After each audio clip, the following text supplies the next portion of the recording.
How's it going, everyone? Man, Tamar here. Want to thank you guys for coming through. Kind of a late start, man. Something was wrong with this computer. Everything was working, but the internet connection. That was kind of crazy. I ain't never really witnessed that before. We got the Truth Is I Know an interview. I sent him the actual link to the actual show. Waiting for him to come up so that way we could be able to get this show on the road. We're waiting for the Truth Is I Know to come up. The link has been sent to you in the email, and the link is also in the actual chat. So let's give a couple seconds here to get Truth come on in so we can go over his history within the space and see where we go from there. So make sure you hit the like button upon coming in.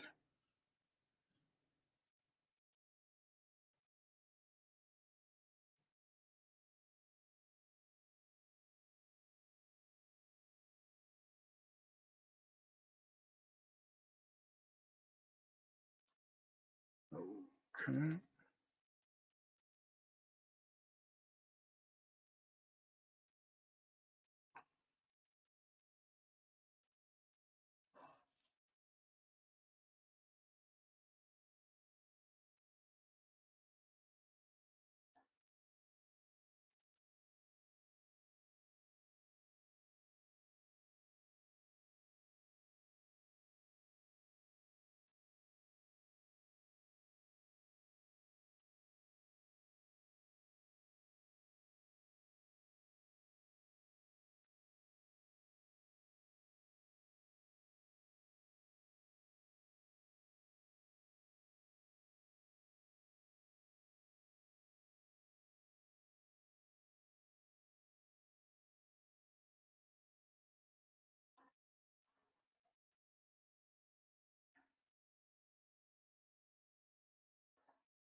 All right, there we go. Truth, can you hear me? I can hear you loud. How do I sound? Add him to the show, but I don't even see him.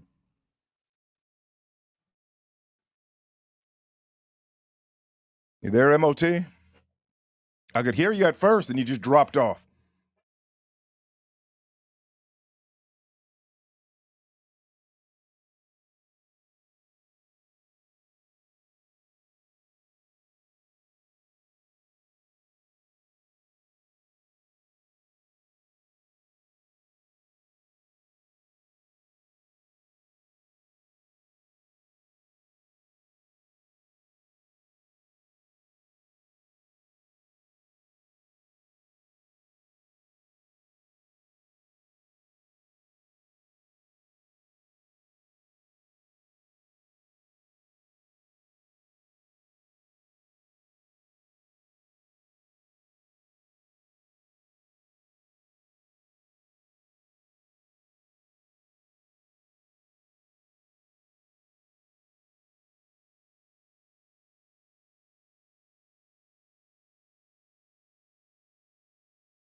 Yo, MOT, are you there? Can the crowd hear me? I don't see my avatar moving with a voice.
You there, MOT? They say they can hear me.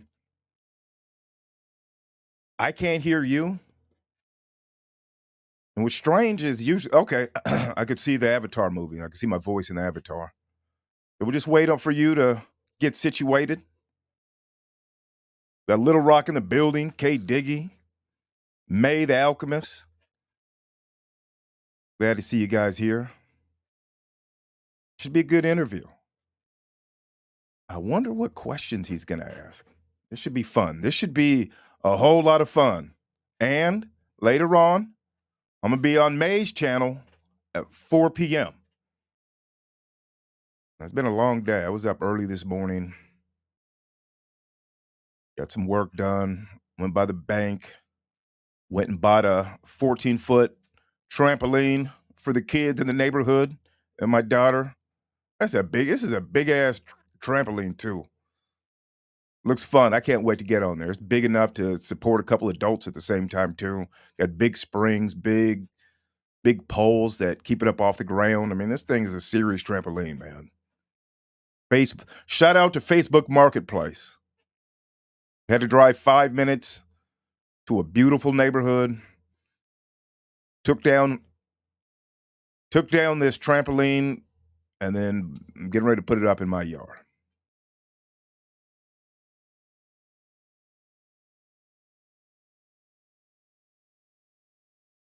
Now I'll be back. Hold on. I'll be back when MOT is back. Hold on. I got stuff I got to do.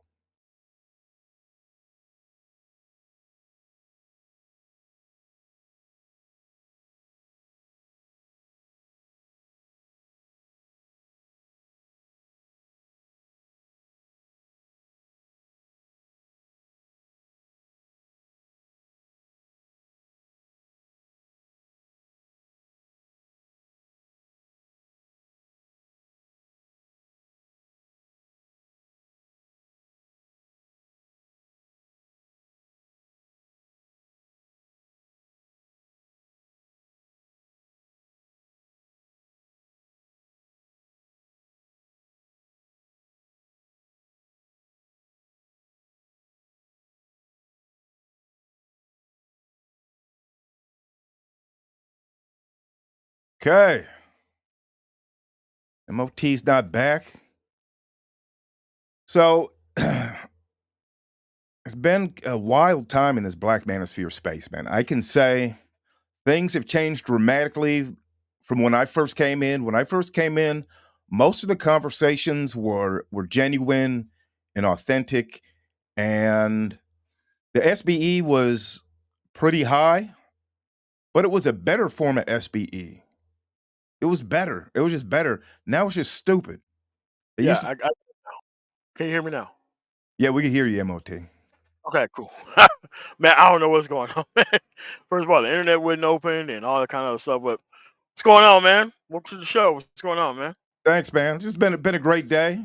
Got some work done this morning. Went out and bought a used trampoline from down the street and uh, packed that up. Brought it to my house and unpacked it. Took a nap. Had a sandwich. Well, I didn't even take a nap. I laid down for a few minutes. Made a sandwich and I hopped online. Okay, cool, man. Well, thank you for coming through, man. So that way we can get some history down. And Mike's. uh, Say that again, MOT. Your mic's breaking up. Borging out a little bit. see where this is going, man. So,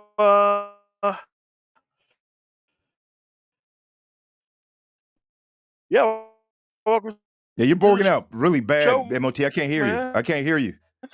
Repeat that. You're borging out. I couldn't hardly hear any of that.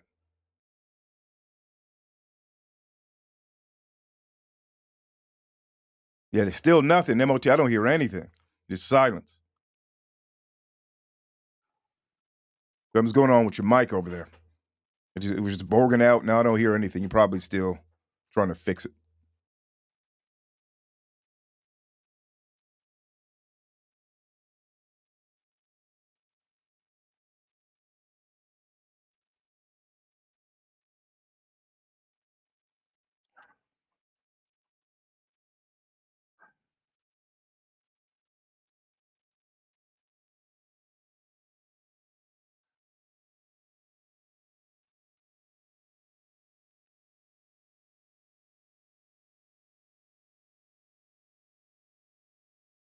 Damn.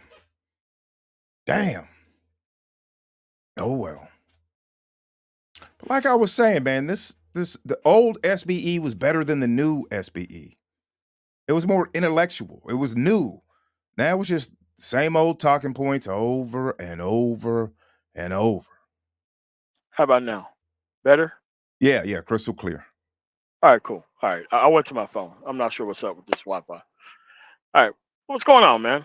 So, the reason why I had you on, man, so that way we can get some history down because I don't see anything wrong with the space. By the way, I think that the space was supposed to give people a leg up in their personal life.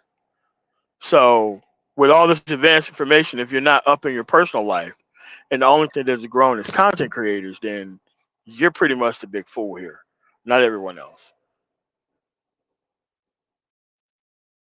Yeah, I don't know. I get that, but I think the space it's just been overrun with BS. That's like the productivity piece. It's so small. It's so small in the space, and it's been overtaken. Right? It's assumed like the words you had brought up to describe you know who, and it just seems Yeah, like but it just seems but like it could be so much bigger. It's like the minority should have a much bigger impact, but it doesn't because it just for obvious reasons people are just don't want it. They just don't want it. They like the dumb ish. That's what they're into. no, but that's fine, and I think that is just fine because we need to know what percentage of people who is actually serious, like you needed the Obsidians, the BGSs here because they wanted to stockpile this place full of the Bravo Alpha November so that way there wouldn't be progress. So you have to realize that a lot of people think that I survive better in chaos than actual order because once you start getting these family units now, like I'm gonna ask you questions about like okay, this Bravo Alpha November that these people want to actually pander towards. There has to be something behind that, you know. So all right. So my first question is so what was the were you always a West Coast dude, or did you move out there from the Midwest, or what happened there? Yeah, I've always been a West Coast guy. Always lived Oh, out okay. here. I spent a little bit of time in Houston. Uh, I was going to move. My father asked me not to move because he wanted me to help with the family business. He wanted me Okay. to stay, so I stayed. It's been good living out here, man. It's real good living. You're gonna make good I know, man. money, good I've weather, been out good there a couple people. times, and man, it's nice, man. Yeah, Not it's gonna nice. You lie, don't have real it's nice. problems out here. It's pretty nice. Yeah. All right, so yeah, big family, small family. It's a pretty small family. I mean, it's just my living relatives. I've got one, two, three living relatives. My mom, my dad, and my daughter. That are blood. Oh, Blood. I okay. got three blood relatives, and then I got two ex stepmoms, a current stepmom. I got a wife. I got aunts. I got uncles. I got step aunts, step uncles. I got stepsisters. But I'm real close with my dad and my Oh, stepmom, okay. with my mom. My wife and my daughter. So it is a small family. All right, cool. So there's not like an actual idea when there's like another type of leadership around. It's pretty much steady being your dad the entire time, right? Pretty much. Yeah, yeah. My dad, my grandfather. Yeah. All right, cool. Oh, okay. Grandfather, cool. That's what's up,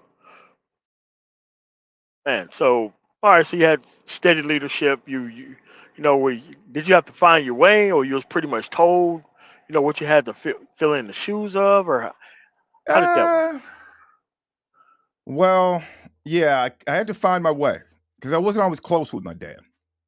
Oh, okay. Yeah. So I was getting in some trouble when I was young. Like I was getting in some trouble, and so I ended up going to a work camp for a while. I got out, and I was still thugging a little bit. I was still thugging out here, And then I just decided I wanted to get my life together, and I just went back to college, um, started coaching basketball, Oh, okay. started working full time, got my degree, started coaching college basketball, got into finance, got into real estate, got into just getting my life together and really starting to build a path forward for myself. Are you the oldest? Well, I'm How you kind of an ranking only. this? I'm the oldest, but I'm kind of an only child Oh, okay. because I'm not the only child by my dad and my mother. Now, my dad got he got some stepdaughters, so they're my Oh, okay. sisters, That's what's up. but they're like 10 years younger than me. So we Oh, really okay. never That's lived. great. We didn't live together. All right, cool. All right, so home life's pretty secure. All right, so what year did you come within the actual Black Manosphere? Like, That what must was have your intro been into this? 2017, I think. 2018. Damn, that early. Wow. Yeah. Were you always a content creator, or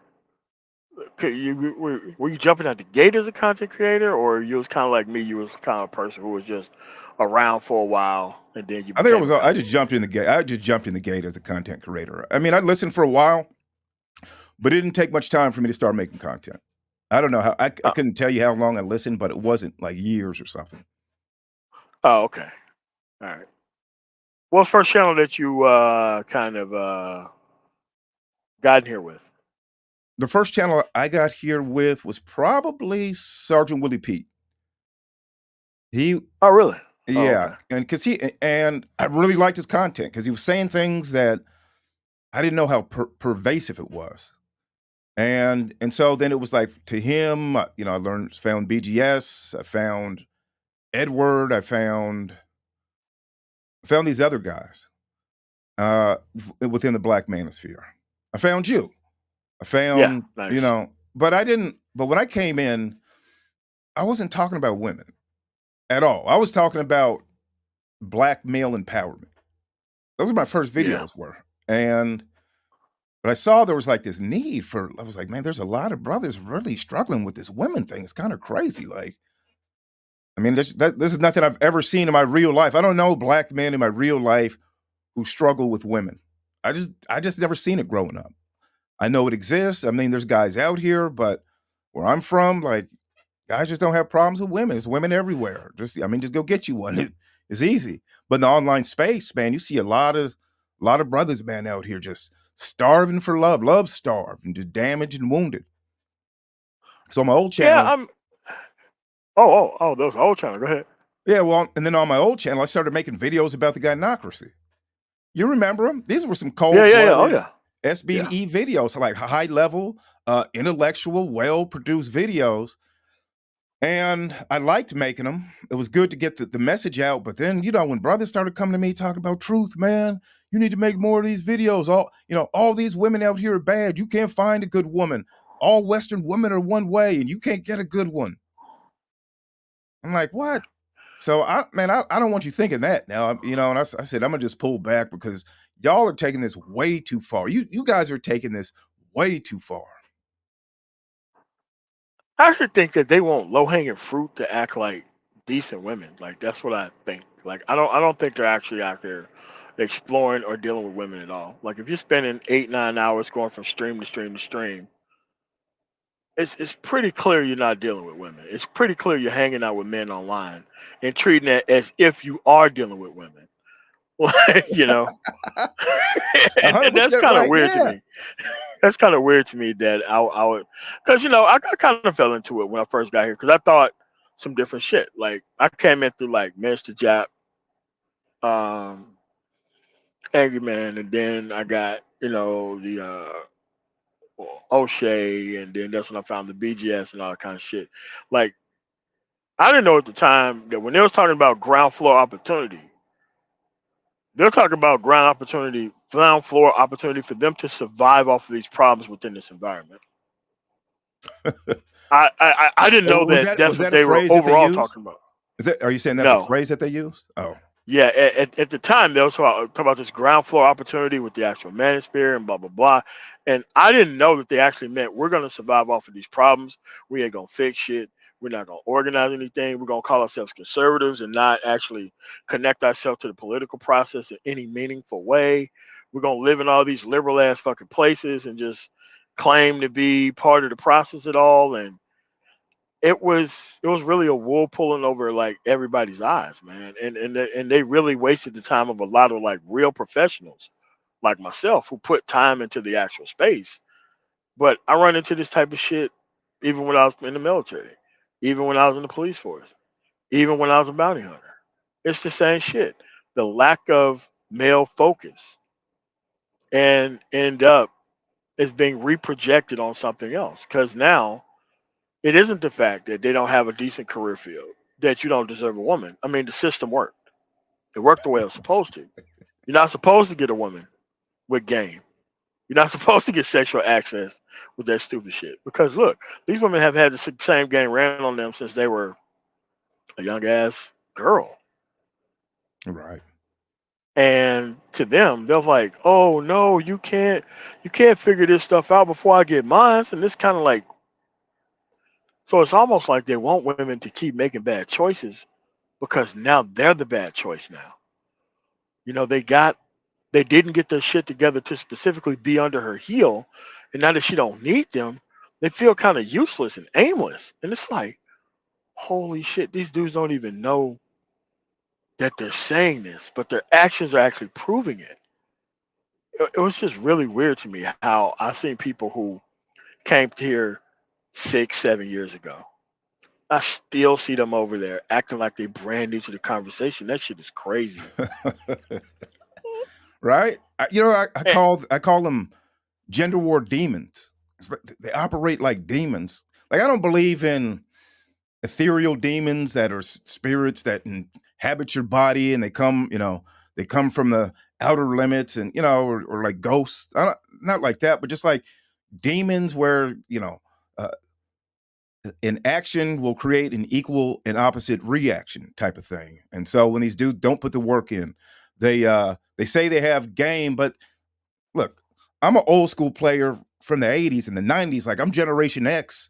I you know I'm the how to be a player generation. That's how I grew up being a player. oh yeah, And these guys aren't players. Like, and you got to be very careful because even if you're a player, a lot of guys who are players don't, they end up falling off. They end up having kids that they don't want. yep. They end up getting these incurable STDs. They get ground down because they start focusing in on women instead of their own life and their own education and their own careers. And this could be a problem. But these guys that we're seeing in the black sector of YouTube, you know, if you don't have custody of your kids and you got this warehouse job but you're telling people you're like some stone cold player and you're in your 50s, it's like, bro, you ain't a real player out here, man. This is, if your name is Cousin Tita, like if your name is Cousin Tita, you're not a player in the game, like just off name alone. And so when I look at these guys, and I see these 8-hour overnight hangouts, I'm like, Oh these are man. all dudes crying about women, getting drunk online. Saturday night, I'm hanging with my family. I'm like, you guys are crying and upset because you guys don't have a family of your own that would really make you happy. And that's not player shit right there, homie. That's not player shit, homie. Look, what are you doing? And that, being a player, it's like, that's not, you need a little bit of game, but that's not what it's about, though. And so in this space, it is. You have all these men. They just want to ruminate. One guy just recently told me, he goes, "Truth, well, it always surprises me when a black man tells other black men, he won't empathize because I told him, well, black men need to eventually grow past their pain and, grow past their butt hurt because everybody's got a sob story. And eventually you got to heal and move on with your life." And he tried to argue me down like, no, black men should be able to afford it to ruminate forever about women. And I think that's the problem. Like a lot of these guys, they just don't want to win. That's all it is. Yeah, but the women are not present. Like once you start whining about women, they fucking flee the scene, bro. They out of there. And what, They what kills gone. me, when they get on these live streams and they go, like, look, women, look, woman, you guys are doing this and you guys are doing that and you guys should be doing this.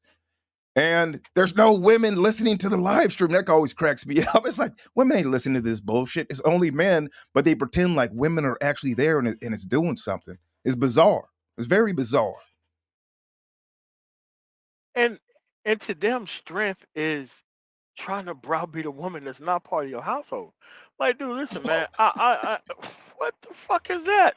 And it's like, dude, I don't want to like give a woman an actual a subscription to how to be a woman. Like, she's gonna come with that shit up front, like act right pre-installed, or I'm not trying to patch act right on a woman. That ain't what's going on here. And it's like these people have the full expectation. It's like, look, since you pick dudes that ain't shit, I'm gonna continue not be shit. You gonna pick me, and then once you pick me, I'm gonna flip off into this productive fucking dude, and we're gonna have this magical mushroom kingdom black family, and we just gonna run off into the sunset. I'm like, where the fuck do these niggas get this shit from? That has never been the way that this stuff works. It's like almost like a Disney princess story. And they're the prince Yeah, that comes along on their white horse. But of course, I mean, like E40 got that song, Captain Save a Ho. The Ghetto Boys got a song. Go back in yeah, your gangster rap history. The Ghetto Boys yeah, got a song, Let a Hoe Be a Hoe. Like, yeah. stop trying to save the Ty City had it right. Hashtag they know, hashtag they don't care. So you don't have to go saving these women. All you got to do is just build yourself up into the right type of man that can go out and secure a right type of woman. And when women tell you they want to be strong and independent. They don't need a man. They could be the mom and the daddy that they want to be single moms. They double and triple down on it. Like when you see the hair, you see the makeup, or you see the throat tattoo. When you see, you know, you see the battle scars. It's like you ain't supposed to mess with that woman. You're supposed to get a woman who's been acculturated to be a wife. Everybody knows that. But I think the issue is a lot of these dudes, I mean, you said it best, man. It took me a minute to really see it that way, but you were spot on. They want bad outcome. They want Keisha. They want the bad outcomes. They want it's like part of the redemption story. Like a lot of women want the Yeah. same thing. Like that movie Waiting to Exhale. Oh yeah. They Oh want yeah. that. Like, oh, I'm going to get with a black man and he's going to leave me for a white woman. I'm going to burn all this stuff up. And they might not want it in that order, but they want that toxicity.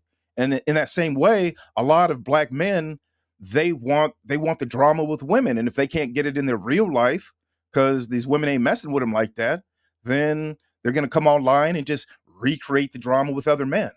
That's really fascinating to watch. I've never seen anything like that. And I didn't grow up like, okay. Full disclosure, most men on like my father's side of the family. Uh, I mean, bro, like they were like a Bravo Alpha November like case study. Always sleeping on the couch. Always this coolest motherfucker around. Always the dude who claimed he knew about women. 100% strike zone striking out with women. That's what it was. All these dudes who was around who claimed they were so good at women, nearly all them dudes were child support dudes. That's And they all. sound just like these dudes online. And it's like, oh my God. It's just like, oh my God. They can't find a woman's life to ruin, to keep this shit going another generation. That's what it is. They can't find a woman to keep this bullshit going another generation. And now the candle's being burnt at both ends because the young dudes right now have already separated from most of these older motherfuckers. It's kind of like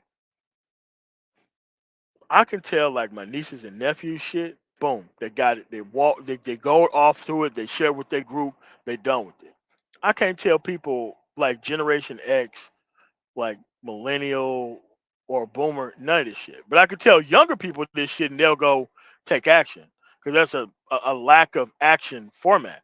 Like a lot of people think that complaining about shit is action, and I don't know where that came from. Right? Yeah. It's like real similar to how pro black went to building a school or church Yeah, or yeah, or infrastructure like plumbing in your city or building yes, banks. And then it turned into being pro-black turned into growing an afro, or it could be having dreadlocks now and putting your fists in the air and having waving some red, black, and green flag and saying I'm pro-black, but you ain't building nothing. Like it's Purely entertainment based. And it's like the people went from going to prison for participating in the political process and organizing to organizing exclusively for entertainment and trying the worst type of fucking women. Like that's what pro black kind of fucking turned into, right? And it's like I take pro black actions. I don't talk about how pro fuck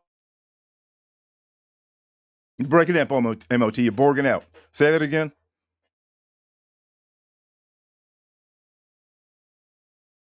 Damn, MOT, they got you again. We can't hear anything. Yeah, XC, them chest tattoos, and the full sleeves. Like, let that be a warning to you. You see bright colored hair, a full sleeve, and a black eye. You got to be careful with these women out here. I mean, you don't read these guys don't read the tea leaves. And I've seen this throughout my whole life. My best friend out of Inglewood, California, Los Angeles, he used to love the worst types of but I women. had I to just keep didn't get putting it. MOT, I heard you for about 2 seconds, and then it borged out again. Keep talking. We can't hear you.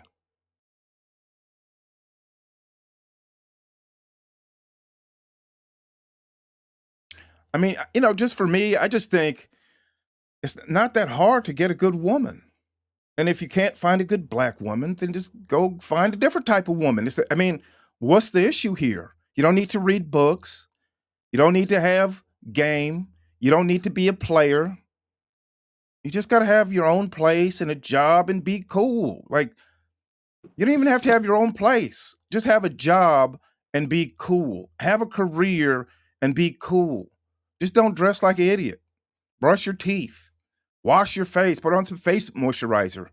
Wear some decent looking shoes, or don't. You can still get a good woman. All the How they turn this into entertainment is crazy. And that started with Kevin Samuels. It really did.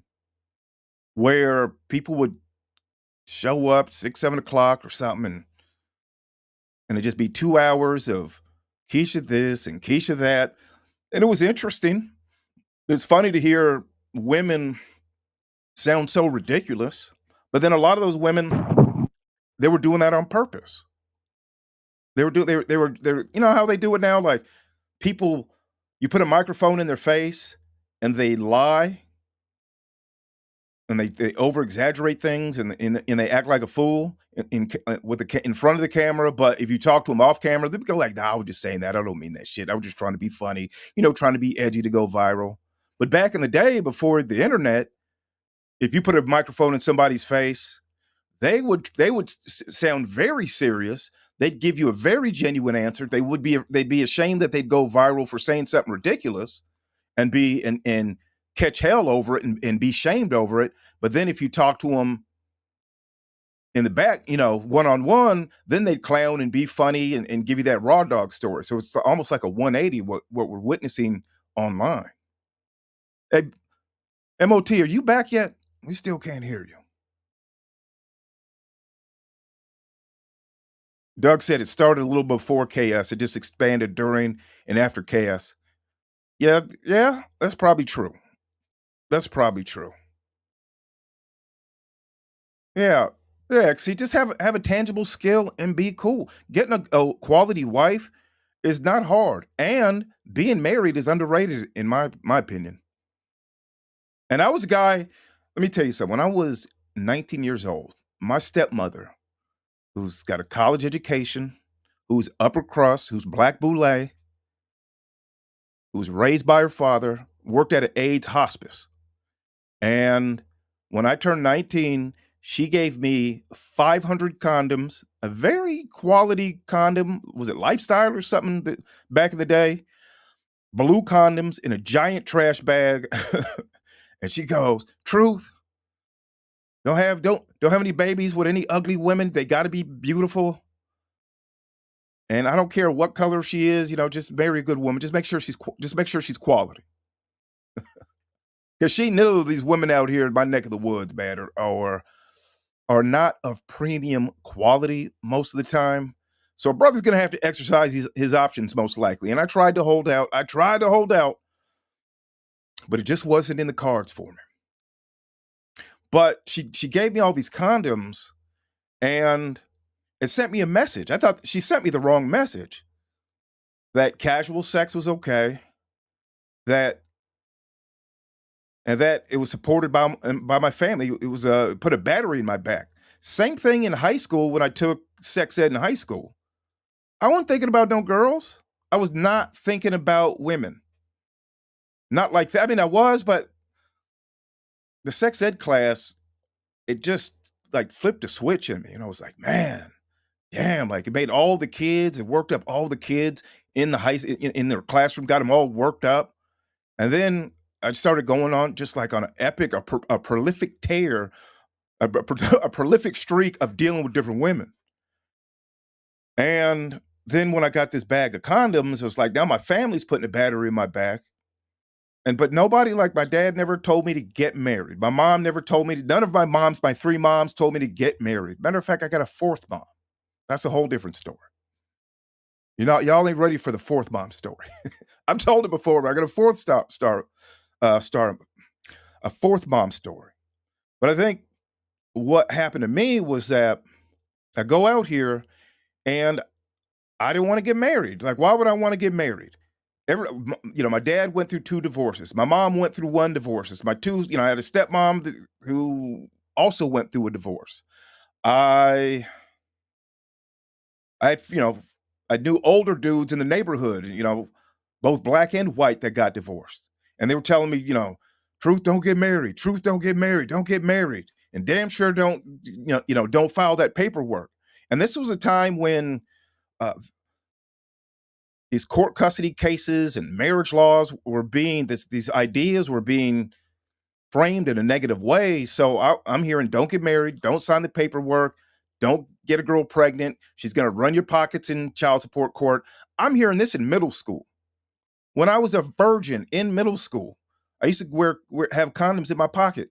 I wasn't even thinking about no girls. That's how hard this message hit me. So by the time I was in my late teens and 20s, I just had no desire at all to get married. And so much so, when guys my age were getting married, I look at them like they were clowns. I'd be like, what a sucker. He must not know how much tail he can get out here. He doesn't understand how many good times he can have with women out here. And it was like, actually, I was the sucker. I was the fool. I was the one disillusioned. I was the one sitting on bad information. Yeah, sure. I racked up a ton of bodies and had a lot of fun with a lot of different beautiful women. But guess what? I lost out, homie. I lost out in the end because I had no clue what I could get out of a successful marriage. Even if I would have got married young and got divorced, I mean, that could have been a whole game changer for me in just my whole life arc. And I think when I look at this black sector of YouTube space and just black culture in general, I just look at this and I go, we look at marriage the wrong way. We look at it through the eyes of the losers. We look at it through these eyes of negativity, and we don't look at marriage through the eyes of winners. And I think that's one thing I've learned over the years is that, since being married, like marriage is way better than what, this black folks like to make it seem like it is.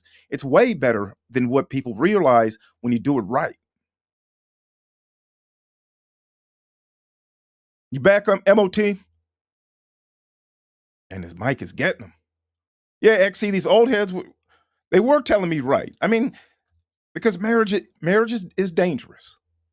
These custody laws, it did keep me safe. The child support laws, you got to be very careful. But you want to have some balance. You want to, have a healthy sense of danger and watch out for these pitfalls. But you don't want to be so defensive minded and so scared of the danger and the pitfalls and broken women and toxic women and, babies that they try to trap you with. Like, baby trapping is real. And I've always been a very charismatic dude, very handsome, athletic. I've always had a great sense of humor. I'm the type of dude where women tell me, "Oh, I know you get a lot of girls. I'm surprised you don't have kids." I heard that my whole life. I'm surprised you don't have any kids. How's that even possible? Because they want to stick me with a kid, and I knew that. They go, "Oh, truth. Oh man, I know. Like you're hard to tie down. Look, look, look. It's okay if you deal with other women. We can still, I'll still be your girlfriend." I've been hearing that my whole life because they know women hop in my lap. And that's made for a lot of fun experiences, but I never think back and go, man, I wish I could go back to being single and running through women again. I don't think about that. No. And I never reflect back and go, remember those good old times when you'd have a house full of women and be two or three girls over and, it'd be a house party, whatever it was. And I don't go, those were the good old days. It's like, no, I mean, you have fun, but you don't remember it that great. You just don't. And you know who else said that? Who's the guy? What's the guy's name? That poker player turned. He's a poker player, and he's known to have women surrounding him. He's in helicopters. He's on yachts, surrounded with women in bikinis. I'm gonna Google his name real quick. Hold on. Poker player. Uh, what's of women? It was at the Las Vegas shooting. Hold on, let me pull this up. Oh, Dan Blitzerian is name. You guys know who Dan Blitzerian is? If you don't know who Dan Blitzerian is, you should look him up.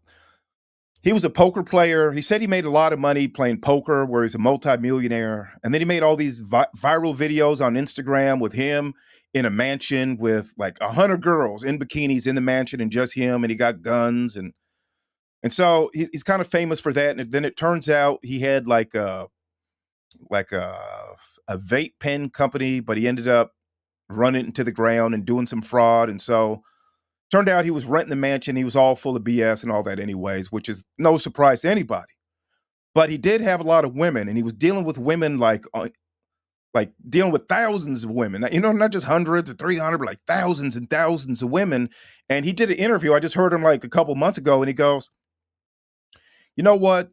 I prefer monogamy over my old lifestyle. It's just better to have one woman who loves you and takes care of you, and to have somebody who's there in your corner. That's way better than running up numbers the way I used to. It's just more rewarding.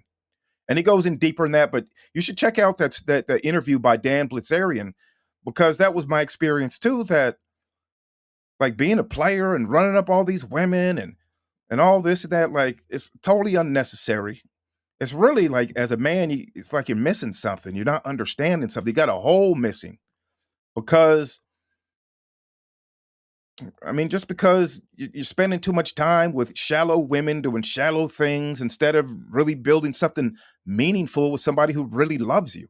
And I think that's much more rewarding for most people.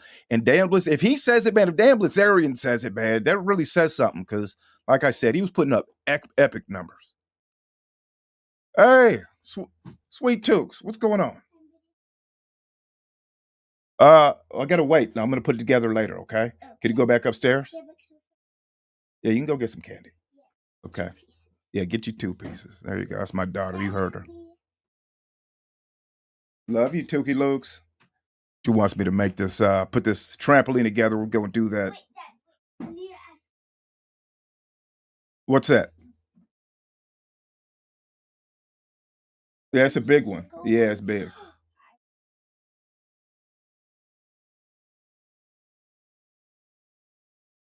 Yeah. All right, you got to get going, Tooks. Yeah, exactly. Yeah, that's called a curtain. It's got a curtain or apron on there. So, see what I mean? I love, man, nothing's better than having children, man. I get to spend time with them and hang out, and I don't get to have to see them every other weekend. I can see them every weekend, every day. I go travel, she travels. I took her to the bank this morning. I take her to the store. I take her everywhere. I try to take her everywhere. I don't take her everywhere I go, but I take her places. And to me, that's far more rewarding than dealing with some bimbo I just met off some social media apps, off some dating app. It's way better to have a family. All these dudes lying to you about marriage is for suckers, marriage is for simps. If you're a married man, you're a simp. They're flat out lying to. Now some of these dudes, there's a lot of married simps out there. It is. They marry the wrong women for the wrong reasons, and they bend over backwards and they buckle. They're basically buckles. It's just like a belt you got in your closet and it's got that belt buckle on there. They're the belt buckles. They're bucklers and they buckle to women. And so, yeah, there are simps. There are a lot of dudes out here who are noodlebacks in their marriage, but you don't got to be that dude. You can be him. Just be him. You are him. You're him. Be him. Right? That's how I look at it. Be him in your marriage. And if you're him, then you ain't going to have them problems. But don't listen to losers. Don't listen to losers. MOT, you still there? I'm all lonely. MOT got me lonely. Now I'm feeling like these dudes on these 8-hour live streams with all men. It's 4 o'clock in the morning. They've been on since 9 p.m. They should be sleeping next to some big booty, big chested, beautiful babe that they're in love with. But oh no, they're in a they're in a online chat room commiserating with other men about Keisha and what she's doing with her womb. And they are very lonely. Those are lonely men.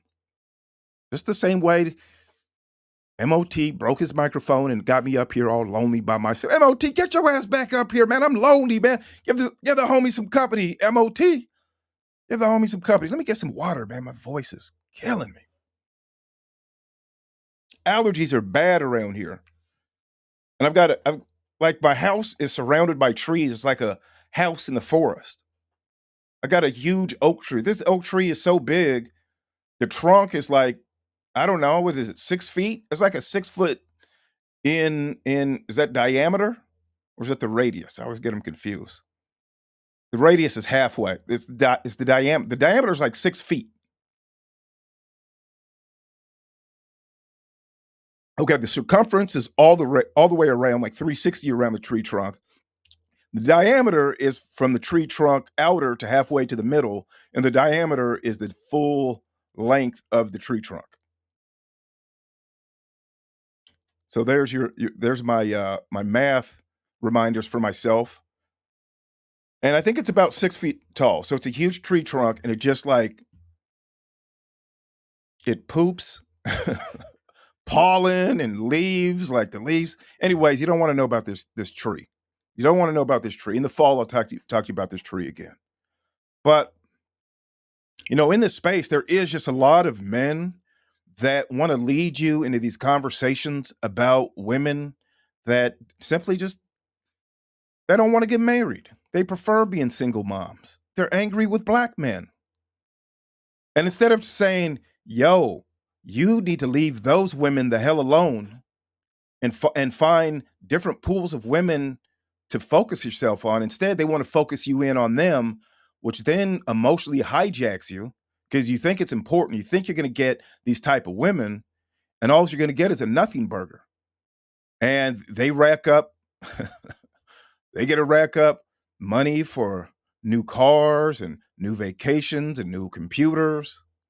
All the while, they probably got a wife at home. They've got a woman that they love. Matter of fact, that's Obsidian. Obsidian was lying to us all. How many years did Obsidian lie about being a lifelong eligible confirmed bachelor? That's what he said. He said he was a lifelong confirmed bachelor. And he said that he was not interested in marriage. And it turned out the entire time he had an obese black woman as his lover and roommate the entire time. He lived with an obese woman. Obsidian lived with an obese woman. And now he's trying to tell us that we need to focus in on the very woman, on his woman that he resents. Really think about that. Obsidian, when he was talking about women, he was talking about his woman. He wanted a hotter woman. He wanted a more beautiful woman. And he didn't have that. So he projected that out on everybody else, on you and I and all of our sons and our daughters. And it turns out he wasn't no bachelor. He was living with a woman. And then, was it Miss Brown Sugar? Is that her? Is that the same woman? I don't know. I don't know. But I do know he was lying to us all the whole time, talking about hit the cash shop. Obsidian sent me an invoice. He was sent everybody who had ever emailed him an invoice saying that we owed him like $200 for whatever bullshit that he just invented, because this was nothing but a money run. They're trying to grift off of you, off of after me. They're trying to grift off me, off you, your sons, your daughters, my daughter, off all of us. nakedly in front of everybody. And it's He not like, admits it. but but here's the thing, man. They think this is what pandering to them is supposed to be like. Okay, we have found the message. It's kind of our speed. I'm gonna pay for this. I'm like, dude, the same money you could have paid for that shit, dude. You could have went somewhere else and got some real fucking skills that could have led you all the way out of here. And it's like they want to be bullshit. And it's like, listen, you got to come with a progressive message for men that's better than this fucking entertainment, or else I'm gonna go back to entertainment. You better do something. You better put some stripper poles up or something else, or I'm gonna fucking not make progress. I'm like, dude, you only holding your own self hostage at this point, man. It's like, bro, no one is going to fix this shit but you. And to them, it's like, well, you know what? I'm just gonna sit here. They're gonna sit there, like the thinker with like cornrows. I ain't doing shit unless I get a bitch first. Like, you have like that type of. It's like, bro, listen, man. You like they want to be super fucking embarrassing so we can fucking go solve all their problems for them. That's what the real issue is, because they have no inclination on doing any of this shit by themselves. They want us to go fix all this shit for them, and they're just gonna keep holding hostages until that actually happens. And I don't think that's a real good way to actually go, because there is no action to be done on their part. And I'm glad it's here for everyone to see, because black culture has never been splayed in such a fashion to where now everybody can see it. You can see pro blacks for what they are. They're never going to be part of the political process in any meaningful shape, form, or fashion. Everybody is here to hold this shit in place until it gets fixed by somebody else other than their hands. This is why I'm saying the actual experiment was a success. Now that the experiment is a success, now you're saying that very few people want to move forward. Completely very few. Yeah, that's all great points. Especially, I see these pro blacks are now calling out other pro blacks. You hear they go, "Oh, Yeah. well, I'm a pro black, but they're on BS, so I had to back away." But it's like, nah, but you still on that BS because you still worried about Keisha though. You still worrying about Keisha. You still got 3 baby mamas. You ain't gonna marry none of them, and you're looking for a Yes. fourth. It's like you still on that BS too. The only thing they're doing is they're going to the actual women that would take any type of option and tell them that, listen, lady, you can keep being on the same bullshit you own. We're gonna find somebody to clean this shit up eventually. And it's like, no, that's not the case. And this is I gotta ask you this question. Because they don't realize how bad, dumb, and stupid that they make black women look when they tell men who are interracially married this question. They try to make it look like being with a black woman sets limitations upon the black man to to reach his full capacity. And they try to blame the fact that you're interracially married so you don't understand. I'm like, how was do this they do that, supposed MOT? How do they do that? What's that look like? so so what they do is they try to say like, well, you know what? Man, all that stuff sounds good, but they don't seem like that's gonna work with a black woman though. It's like, well, hold on a second. So you mean to tell me that you're chasing down circumstances so that way you cannot live up to your full potential, and then you want to complain about her after you got to her? It's like all this shit is still a you problem, man. And it's like, uh, Yeah, that's. I want to bring up a detail because I heard a guy say this. You know who it is. And he goes, well, see, the thing is, when you're dating black women, it's like we, as black men, we ask for the least. And so we know what the deal is. Like, I'm gonna have kids with a woman, and then we'll probably end up breaking up, and then she's gonna end up marrying a different man, and then I'll marry a different woman, and then I'll be raising a different man's, because she's going to, of course, have kids with a different man. This is what the dude said, man. I couldn't believe it. And he goes, and then we know what the deal is. And so me and the other man will be raising each other's kids, basically, in this round robin of fatherhood where none of our own boys live in our houses with us. But as black men, we accept that's the deal. But we just want a better deal. That's all. We just want a slightly better deal, just so it works better for us. You know what I'm thinking? Like, why would you even say? Why do you say it with such confidence, or you say it with such acceptance, as if this is just what it is and there can be no other way? And you're supposed to be in your 70s telling young men this. This is some wild, outlandish shit that you're saying. Okay, so here's what they're saying. They're gonna go to CC's Pizza. They're gonna pay that $5 plus tax. They're gonna walk into the place and they expect Pizza Hut as the pizzas.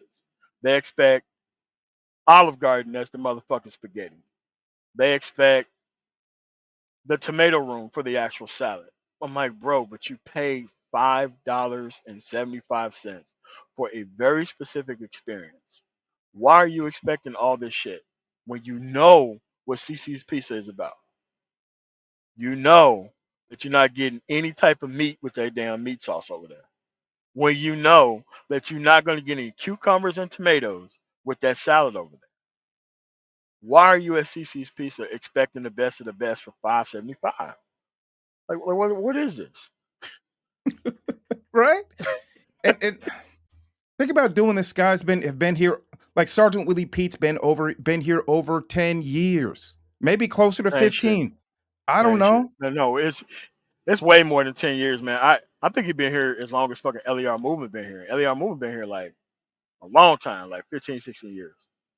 Still talking about the same, you know what I'm saying, completely solvable fucking shit. But these dudes are invested in broken black men though. They invested in Right. keeping you broken. That's their move. Like if you move on to better dude, if you move on to better women at 20, 21 years old, you make these dudes look like they wasted their life. The only thing they got left is to make this shit seem normal. That's the only thing they got left. That's what I've been saying from the beginning, MOT. Move on to new women, to better women. Only deal with quality women, so now you don't have problems. And if you don't have access to quality women, well, that's a me problem. That means I got to take care of me. I got to become a better person. I got to evolve myself. So shouldn't you want to evolve yourself into a better person? Isn't that why we're on this earth? So we can develop and grow, and then grow ourselves and grow our family and grow our community and grow our country and grow a better world. I mean, isn't that what we should all be trying to do? I mean, it seems like that's what I was taught as a person. So if you don't have the ability to get access to quality women, well, that just proves that the man in the mirror has some deficiencies. And as far as these guys who've been here over 10 years, with his stupid book, Lessons from a Non-Custodial Father, man, I'm throwing that shit in the trash, man. I'm putting that in the Bro, wood stove to heat myself nigga, up in the winter. I do not want to hear about a dude who has some type of problem. Like my grandfather never raised me around these people. He was like, look, you are your complaints, and your complaints better change over time with participation. Incremental change, you should have tons of other shit to complain about It's that you're fact. actually trying to fix. Because let's say that your complaints are the same, you're taking no action. And now the only thing you can do is just sit here and do this. And it's like, at the end of the day, I want women to fuck you up now. I used to not care, but Keisha, these motherfuckers want you around their fucking pockets like a fucking piranha. Shit. I want to see holes in pockets now. Yeah, you know what? You better be a poor dude with all these fucking complaints and all these solvable ass issues and problems. And it's like, look, at the end of the day, it doesn't matter how good you make yourself. If you still want to put yourself in messed up circumstances, then it kind of doesn't matter what you accomplish. Because the only thing you want to do is just a better seat in the same circumstances. You're just going to be stuck on this just enough bullshit. You're going to be on that. You got to be on that. Right. Nobody told you to marry that woman with the face tat. You did that. We didn't, nobody put a battery in your back and told you to do that. And for the guys who've been here over 10 years, if you would have just got with the right woman 10 years ago, you could have had kids, you could have had a daughter, and you could have created your own daughter, who would be the very type of woman in 8 more years, right? If it was 10 years ago, she'd be 10 years old, and in 8 more years, she could go out into this world, and you raise the very daughter that you want to see black men married. You could have raised her, but instead, oh no, you don't want to do that. Instead, you just want to turn Keisha into entertainment and then waste black men's time while you line your pockets and then destroy Yeah. the image of black women and destroy the image of black men and just all this buffoonery and coonery, which is ultimately is going to just it's going to create even more dysfunction. I mean, who knows what the fallout is going to be? Like, I look at a guy like Accountable Commentary, and he got some really good high end SBE, and he's like, shout out to black men, and all that sounds good and all that bullshit. But Oh, who's that? Is he a content creator? he's a content creator. Yeah, his name's Oh, okay. All right. I don't even want to say his name, but he has pretty good SBE. I'll give him that. Okay. And he does say tell black men to not mess with these broken women and move on to new women. But he also he says don't deal with any black women, which sounds bananas. I'm like, what are you talking about? Now you're going over the deep end. Don't deal with any black women. They're all bad. Like, come on, man. You know, and but the key is he only says that to save face. He don't even mean that shit. He probably got a Keisha at home. What it really is that it's just all about misleading black men. And he's using Keisha as the bait. He's using Keisha with the giant tattoo on her chest. He's using her as the bait to mislead black men down this rabbit hole so he can go bring them down there. Hey, you, come down here. I got something for you. And then he pulls out the gun and takes their money. That's what this is. But a lot of people think that somebody quote unquote feeling their pain is helping them out. That's not helping you out. Like, listen, after I could get through complaining about women, I'm gonna want some of this shit after I'm done. All right. You're not about Right. to just sit me here and on this board. And guess what, man? I got everything that I wanted when I did two things. One, fix me. Two, set standards. I'm talking Yeah. about set hardcore standards. Like, I don't think I've met anywhere outside the best group of black women that I have access to now after I got my shit together. I didn't meet them in high school. I didn't meet them in college. I didn't meet them in the military. I definitely didn't meet them on the police force. And it's just damn near impossible to meet them when you're out there chasing felons and shit as a bounty hunter. I got access to that shit after I got all my shit together. And then we can have a cultural conversation about what the expectations are. When I had shit to bargain with is when I got the best of shit. And I have the best of shit now. Do I want to mess this up by trying to mess up this great cultural situation that I have, Red? No. I'm not trying to do any of that. Like, dude, things are going very well right now. And people be like, look, if you ain't got 400 in the box, then you ain't shit. And it's like, that's what idea of power is to these people. Misleading a whole bunch of people and not really taking them nowhere. That's what power is to these dudes, man. It's crazy. Yeah.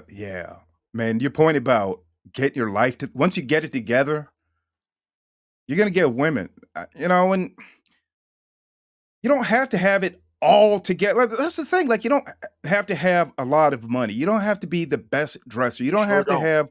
You don't have to be a great comedian, but you just, are you just be handsome. Like, be know how to put a outfit together, know how to speak, know how to, have some social graces, have a decent career. Like, you don't even need a decent career. Just have a great plan. Like, have a plan. Like, maybe you're still in college. Maybe you're in community college, but you got a plan. You're going to school to become an attorney or an engineer or whatever it is, that you want to do. Maybe you're an apprentice and it's your first year.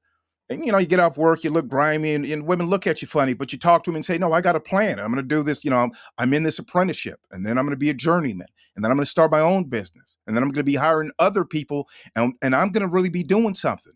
Like, you don't necessarily have to be at the top to get yourself a quality woman, but once you start really completing yourself as a man, your Yeah. options open up exponentially, and these women surrender. They will surrender to you. They will, they'll be submissive. They'll want to give you everything that they have to build something with you, and they're genuine. Like, a lot of times they're who's genuine and who's not.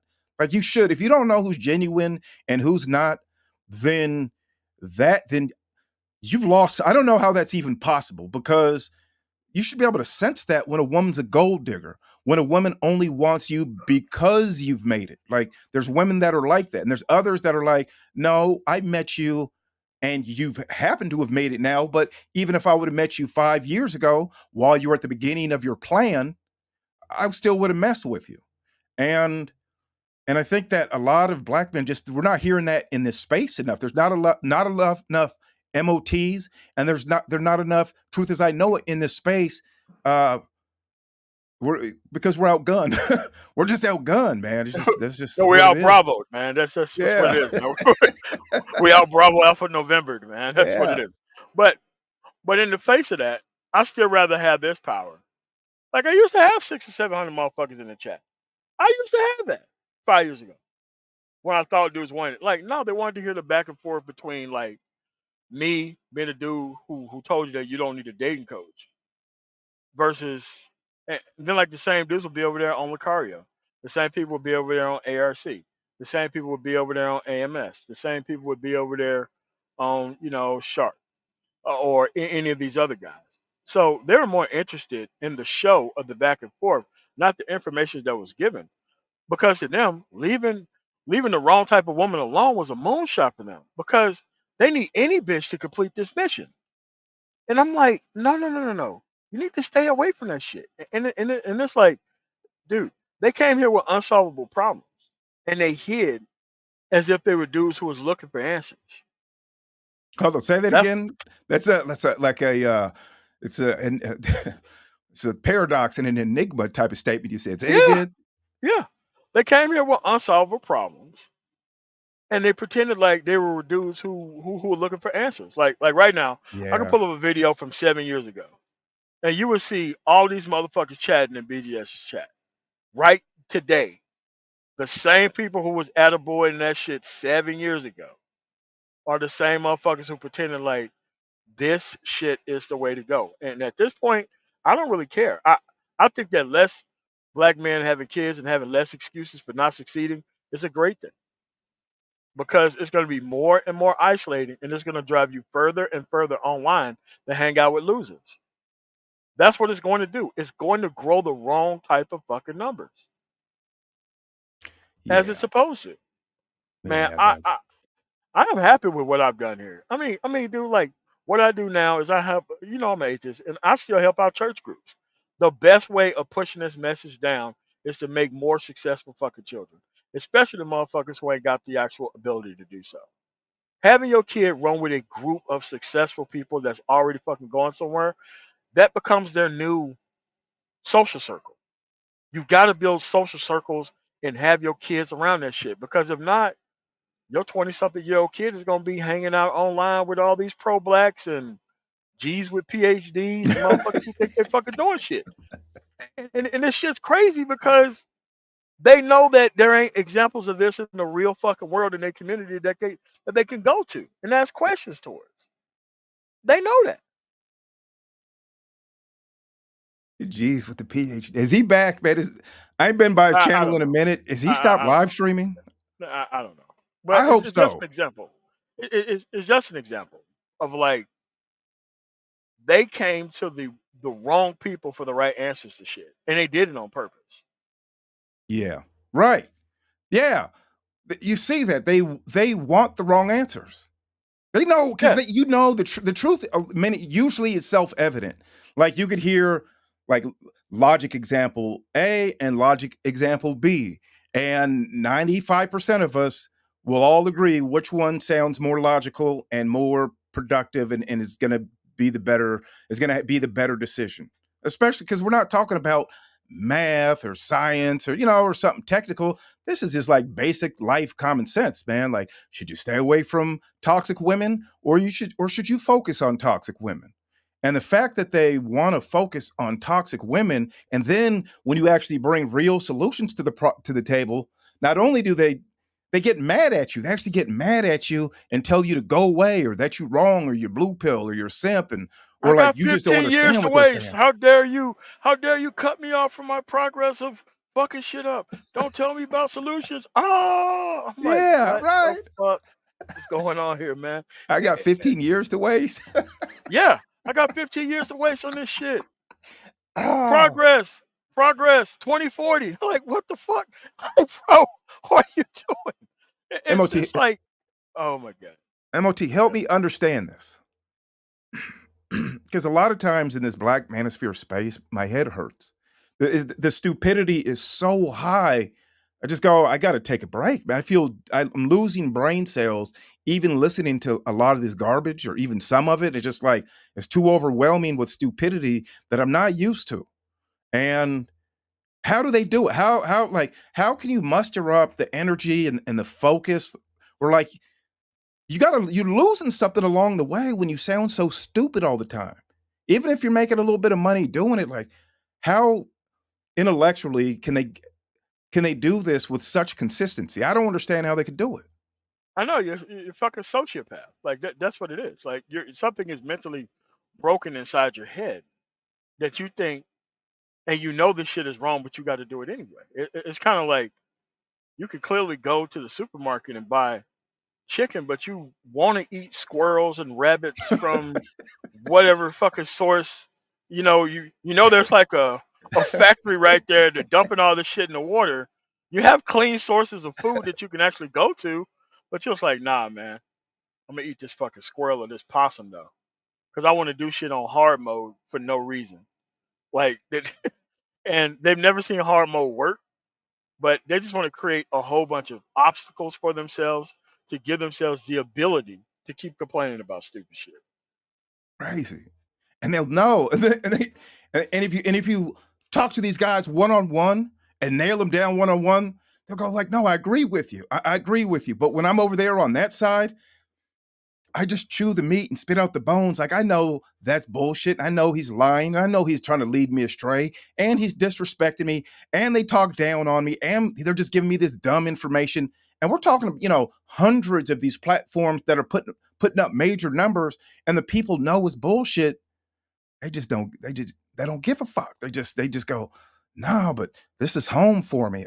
I like it. I guess I guess it's comfortable because then they're never challenged to make a move. They're just Yes. they could. That's all it is. They're never challenged. That's a scary place to be. You don't want to be around a place where you're never challenged. Like, what they want to be is they want to be on the prizes right. They want to be the people bidding on shit. They don't want to be the person that's called to the stage for any fucking reason. Right. They don't want the responsibility of winning and losing, but they want to look like they playing. And it's like, bro, you don't know how much you don't deserve pussy when you deliberately put it like that. The fact that you're not actually able to impregnate someone is a fucking win for the entire society. Yeah, that's I- that's a fact.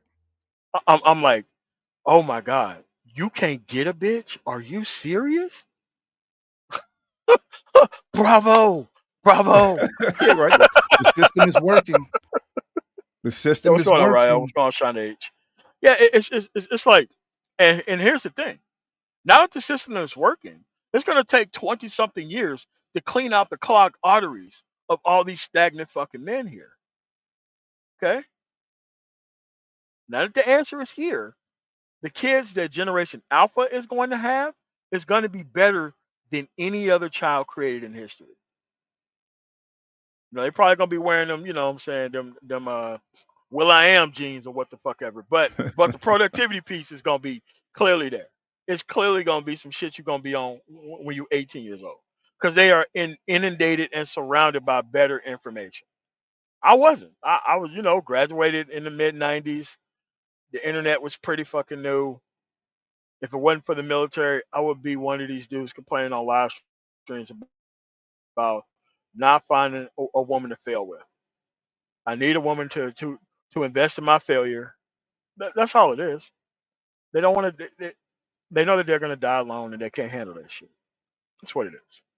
Yeah, and it's all old dudes too. It sure is. It ain't too bad. It's just like most of these guys are not in their 20s, 30s, young at the youngest, maybe 30s, mid 40s, 30s. 50s, 60 years old, Yeah, trying to yeah. pretend like it's like Jim Crow South. You can't fucking go nowhere without getting your ass whooped or fucking tied to a cross and lit on fire for you to get to the productivity piece. They literally want to live like fucking undocumented immigrants, or they want to live in Jim Crow fucking South in 2024. Yeah.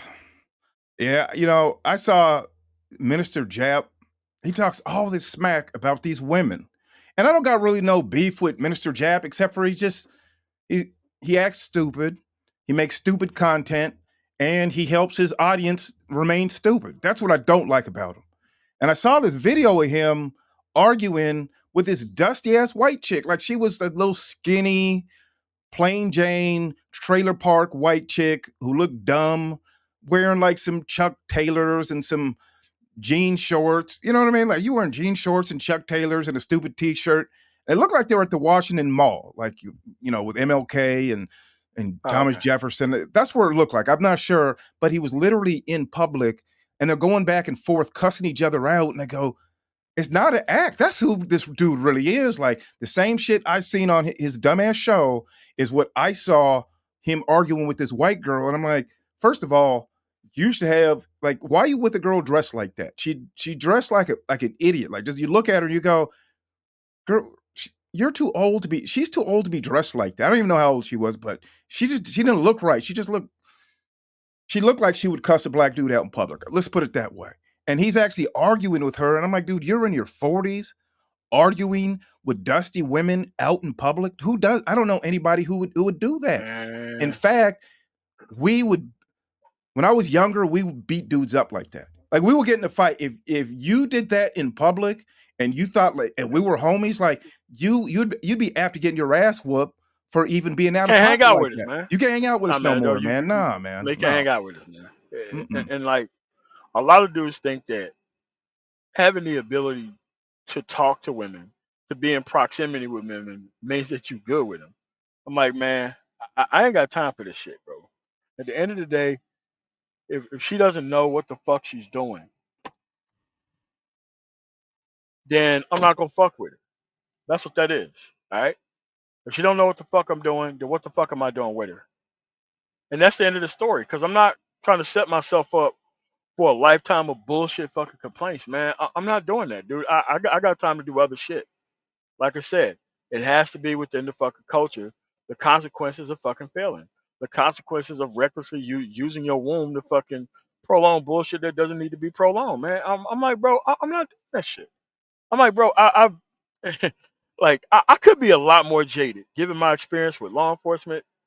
I could be a lot more fucking jaded, and I could do a lot more far SBE content that these motherfuckers ever know of. I've been to murder suicides. I've been to that shit. I had Yeah. to clean up brains of fucking little ass children over some piece of shit dude who couldn't figure it the fuck out because he fucking married the wrong bitch. It all didn't go right and he wanted to kill his whole family because he couldn't make all this shit work a specific type of way. Like people don't even know what they set themselves up for. I've seen this shit. It doesn't fucking work. It doesn't. And I've also seen a dude as bitch made as he is, as gynocentric as he can be, he get with a decent fucking woman of a decent culture, that dude is gonna be just fine. Because them parents are not gonna let their daughter be with some piece of shit ass fucking dude, and they're gonna put that dude in position, even if he ain't already there. But that's what That's they want. facts. They want investment. And I'm like, dude, listen, nobody who gives a fuck about their daughter is not gonna let you access them without you having your shit right. That's No one facts. is going No to do one. that. Right. That's Absolutely no one. Like, listen, man. Like our family was the 38 special wedding. I'm like, oh, okay. You want to get this pregnant? Well, guess what? Yeah, man. Why don't you go across town and go summon him to this fucking impromptu wedding? Like, yeah, man. Oh shit, you ain't got no job. Yeah, man. We got you right here. And if you fuck it up beyond this point, then it's time for her to get some social security. We don't need you at that point. I love it. Yeah. Hell yeah. Hell yeah. MOT, May asked a question. She goes, Right. what made you value marriage? What changed? And Me so, personally. well, she was asking me because I was telling a story, how I was just, I was playing the field, man. I was juggling plates and having fun. and I had, I was never told to get married. I asked my dad, I said, is there a difference between getting married or having kids out of wedlock? Like, does it really make a difference? And he's like, it doesn't really make that much of a difference. I don't think it makes a difference now. And he was married. Like, he didn't have kids out of wedlock. He was always married. He got married young, or he got married in his 20s. Then he got married two more times after he divorced my mom. So, he had always been married, but he didn't really value marriage like that. And so I never valued it that much either. It was never really something I wanted to do until I just got to a certain point where I was like, it just like be like a new face. Like, imagine you meet a girl and then, let me tell you what happened. Okay, I was dating this girl. She was a white girl. She was like a lanky Barbie, real pretty, strawberry blonde, like, but when that wasn't big enough for me. But she was real cute faced and real cheerful and happy, just a good wifey type. She wanted to marry me, came from a 2-parent home, was funny, loyal, loved the shit out of me. And I broke up with her because she wasn't black, which is stupid, but I did. And she wasn't smart enough. I wanted to marry somebody who was more intellectual. But she was definitely a wifey type and would make a great wife for some man, just not me. And I broke up with her. And so the next girlfriend I got was a black woman, and she was a disaster. Like, and I knew I was like kind of rolling the dice with her. And I thought, well, I got the shoulders for it. I could try, uh, we can make this happen. I'm me, I'm him, I could make this work. And I was like, no, you can't. She just like, unless things are perfect and, or, it's got to be perfect for her, she'll just go off the rails. And she like just broke up because basically I wasn't going to get her pregnant. She wanted to be a single mom. So we broke up. She moved out of state. She got pregnant, came back. Now she's a single mom, still to this day. And she told me that's what she was going to do. She goes, if we break up, I'm going to get pregnant and I'm going to be a single mom and I'm never getting married. Hey, And look, when when they when they tell you that shit, man, you just be like, bravo, young lady, go forth and you go do you. And I just had to learn to not only, and I'm not gonna be around this shit. I don't want to hear about this shit, and I definitely don't want to see it. Like I've really purged myself of even giving a fuck about people who can't handle the biological aspect shit right, and they keep pretending like culture-based women can't do all that shit too. But they don't set their sights on a one and done. They set their sights on a one and some, and you can't be on a one and some in this type of situation. And if people are like, oh, married, blah, blah, blah, I'm like, no, it's a purposeful relationship where both sides are held to equally to account. And most of these people don't know shit about being held equally to account, which is the overall problem in the first place. Right? So it's yeah, like, and even when these dudes get a decent woman, they fuck it up. They do it on purpose. Why? Okay, another notch in the belt. Okay, now if I had me five more of these, and then I'll go back to the first beginning and just get off the market. And I'm like, I can't be around that shit.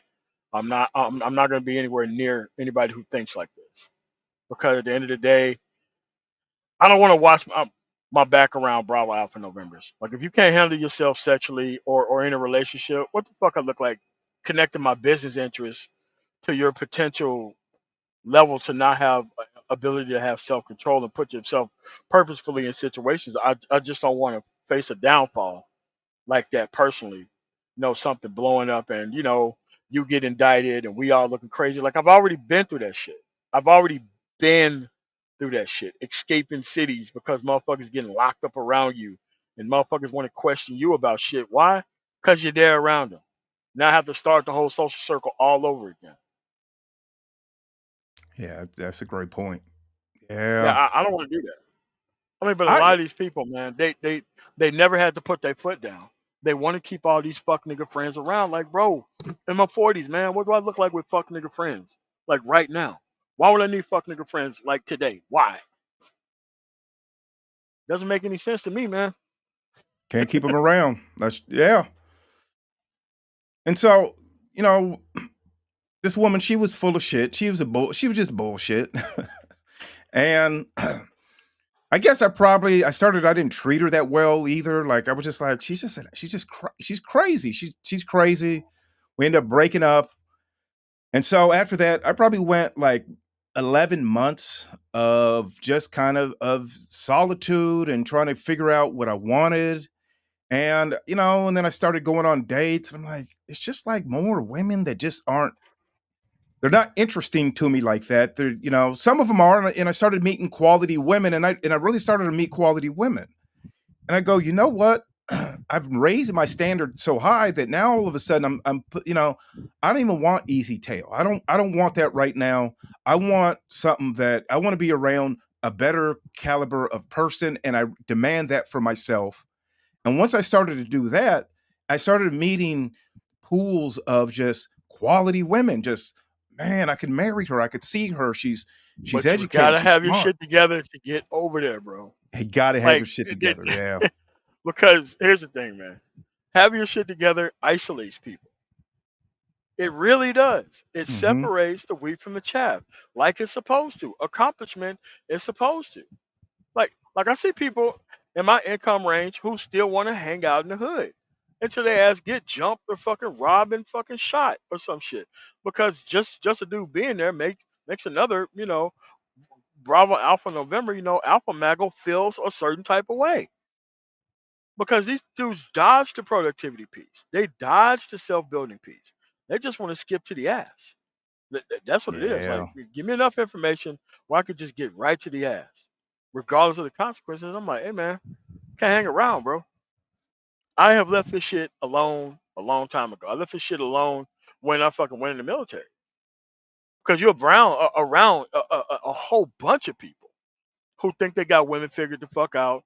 They all live in the dorms on fucking meal card because they got the wrong woman pregnant and now they can't afford a 1 bedroom apartment off base. And they force these motherfuckers to live in dorms. They Damn. force them to live in the fucking dorms around other young ass fucking dudes. And guess what? They acted just the same as the dude who are 18, 19 years old. This dude, 40 something, 50 something years old, still trying to holler at some 18 or 19-year-old lady after facing consequences of getting the wrong bitch pregnant. And The never shit was learn. just mind blowing. Still ain't learned shit.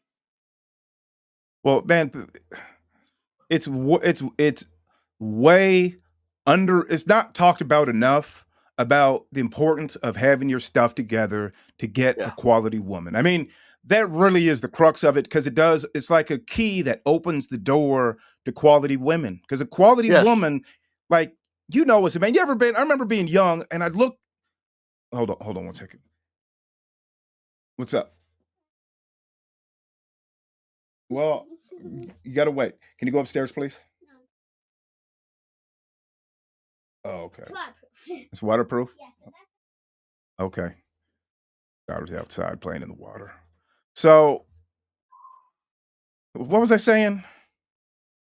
About how men talk themselves out of being around fucking decent women that Oh, much. well, yeah, it's like a key. Like once you, if you don't have your stuff together, these women they have education. Oh, when I was younger, I'd look at a woman and she'd be dressed real nice, and I might not be dressed that nice for whatever reason. But the way when I looked at her, I was like, the way she dresses is how I feel about myself. Like I understand. Like that's how I feel about myself. But when she's looking like that and I'm looking the way I do, she's like, she knows I may think I'm on that level, but I'm not showing her I'm on that level. And so if you go approach women and dress a certain way and you can pull women to go talk to them, but it's not the same as actually having a distinguished presence about yourself, having a good career about yourself, having an education about yourself, being a cultured man, being a man with cool hobbies and you volunteer here and there and you're part of these organizations and you travel and you have a good taste in music and it's like when you have your stuff together, they see all that and they go, I want a man like that.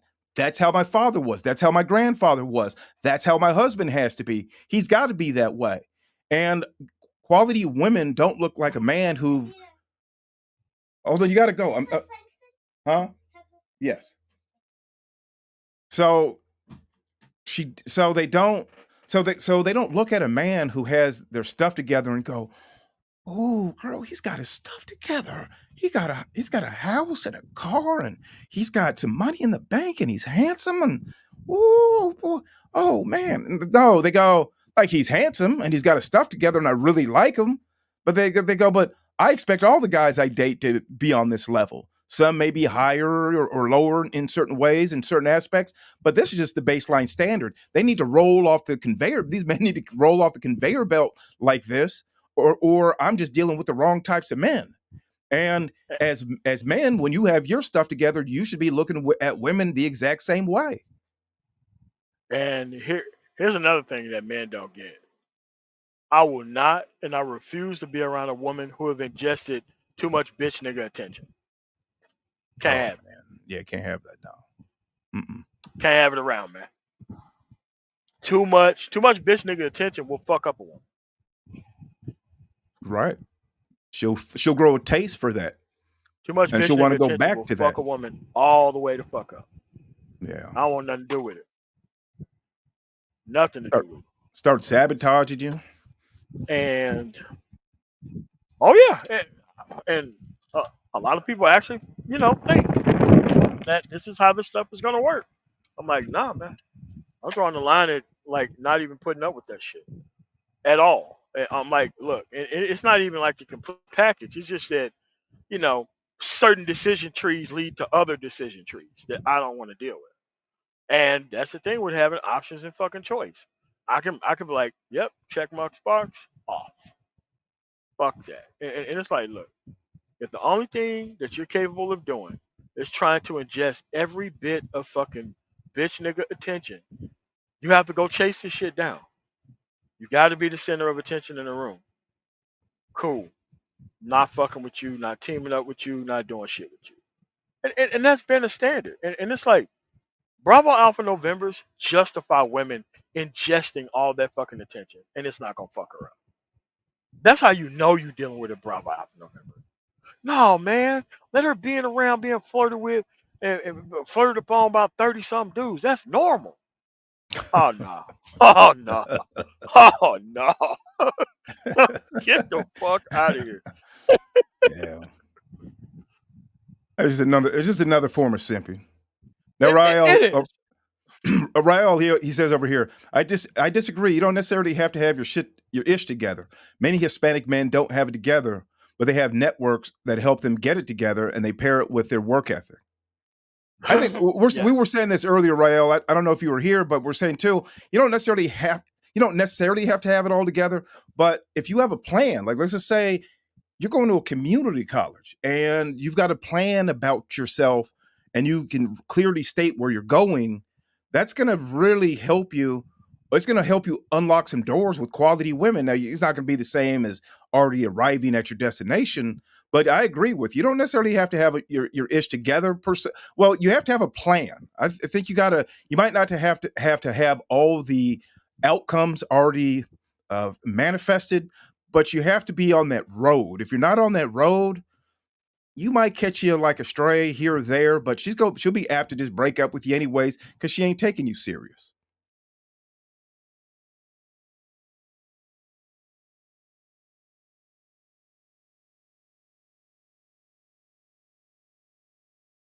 But it's just odd to me the amount of men in this space who would rather talk about Keisha than building those plans.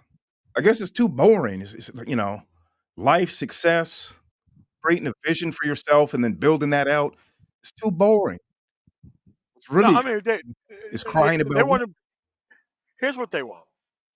And once I figured this out, like I figured this shit out like 5 years ago, they want to be handheld through a successful process.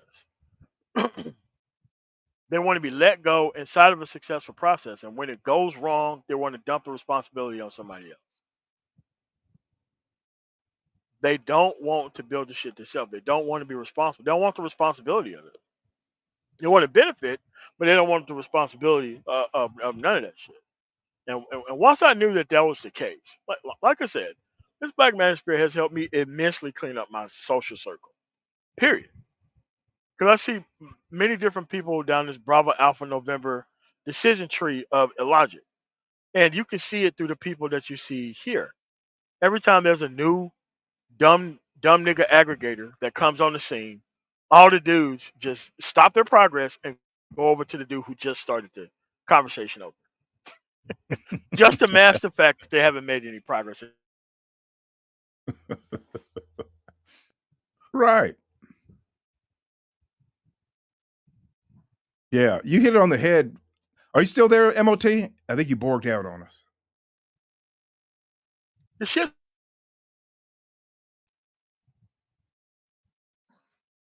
You're borging out, MOT. No, go ahead. Go ahead. You go ahead. Well, just it just seems like it's crazy because I get a lot of pushback on talking about marriage. Like they get mad at me. True, stop talking about marriage. Like I get it. If you're a single man, you don't want to get married. I ain't trying to push that on you. I don't want to be that guy. I don't want to do that. But it really does seem like the antidote to broken women. Like if like broken women generally don't want to get married. They just want to get pregnant and then run you in child support court. That's really what they want to do. Broken women don't really want to get married so much as they might want to get married and then get divorced so they can get half. But they don't really want that loving, nurturing, rewarding, connection and pathway through life that marriage gives people. They want something totally different. You should be able to who's who. It ain't hard to tell because when a man and a woman get together and they both want the same things, it becomes self evident. They work things out. They work together. They communicate well. I mean, it just kind of works that way. And the antidote to me just seems like men. If you wanted Keisha to change, you want black women to change, and just say, look, y'all women aren't good enough. We're getting married. We're moving on to different women and different calibers of women and different, demographics of women, regardless of what they look like, or just we're just moving on and we're moving on with the conversation. And as men, this is what we're going to talk about now. And instead, but no, black men can't do that. A lot of these black men can't do that. Oh, no, we can't make a move. We can't talk about family structure in a way unless we argue first. We got to argue for hours and hours and days and months and years on end before we can ever really, as men, establish what family structure means to us and what that looks like for us. It's so foreign to so many of us that to even have the conversation, I think for a lot of people makes them feel less black. Like, oh, you sound like we sound like white boys now talking about marriage and strong families. We don't do that. I mean, that's what these bravos do. I think that's how they think about it. They think like really taking the control of our own family structure is for white folks, and that's why when I told homeboy, I said, look, man, black men should just say, look, if you don't want to get on our program, we're just going to find women that will. And he told me, he goes, Truth, don't tell black men that, because if you tell them, then they'll actually do it. And then they just won't be dating broken Keisha anymore. And they'll move on to better women. And we don't want that. And when I heard that, I go, oh my goodness, he actually admitted it. No, but you He have to hates black realize that men. yes, and he hates the competition that men with better women is going to produce. Think about it, man. If you're 60 some years old, you still have to fight battles on what the fucking Civil War is about in 2024, by the way. The only thing you can do is pretend that you're black pill, pretend that you're red pill, when you're actually a blue pill monk. You know nobody is going to turn their kid over to you. That's going to have you turn their kid into anything. You have to recognize at some point that better men have already fucking surpassed you. Like somebody like me, for instance, I make pro blacks mad as fuck because I just ask, okay, where do you live and why do you live there? See, they don't know that I know that you have to connect yourself to a group of stagnant, unchanging people in order to preach them this pro black without progress shit. It's the only way it can work if no progress is the point. Because, see, what they have to do is pretend like they don't know what words are or what words mean or that there ain't no way you could be able to do anything. I'm like, I'm living proof of it. Oh, you can't. I'm from the Mississippi Delta and I did it. What now? And they was like, damn, we ain't got no way past this fucking dude. And it's like, yes, I was already warned by you at 15.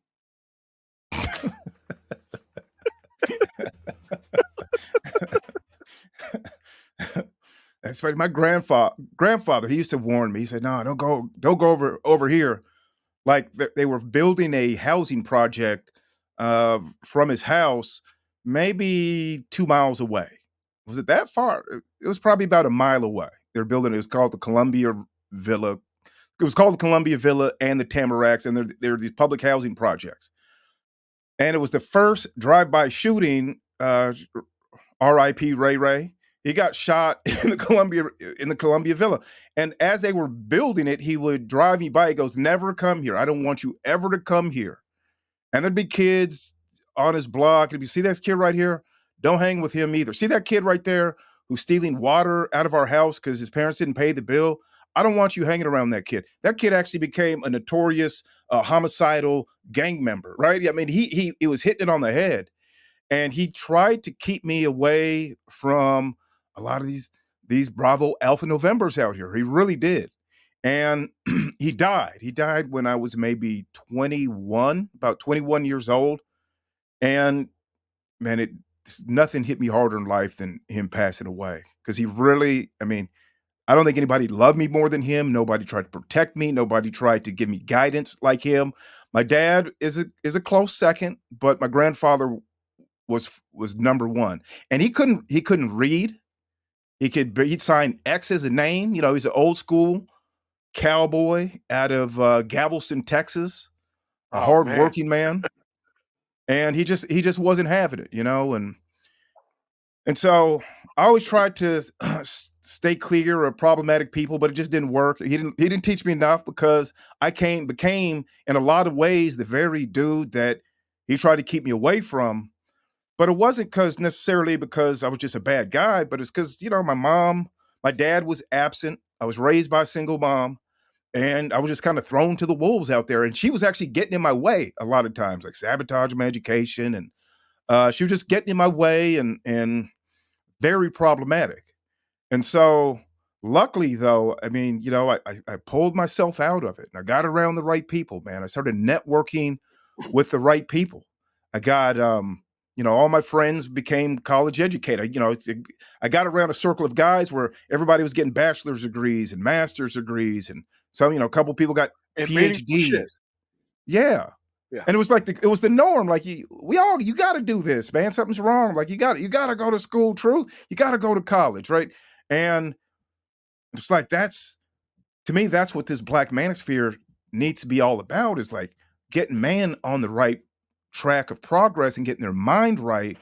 And the woman thing, that's not even no real subject, man. Come on, that's not a real subject. It's fun to talk about. I mean, but it You, comes. go ahead, MOT. I mean, I but think it you're breaking becomes up. a subject when you ain't got shit else to fucking point. Yeah, yeah, you're right. I said it becomes a subject when you ain't got shit else to point towards. It becomes a subject. I'm relevant now. I get to talk now because before these people were maligned out of conversations. Like you couldn't walk up to a group of people anywhere and just start talking shit about random bitches. They'll call you for a welfare check. They got to. What I'm saying. Don't see what's going on upstairs. You know what I'm saying. But now you got a lot of these dudes that don't have their shit together, and their only way of communicating with the world is complaining about her when she's not there to have you listen to what you're talking about. She's not there, and it's like, Ain't there. well, you put on the Keisha uniform and you check this bitch, okay?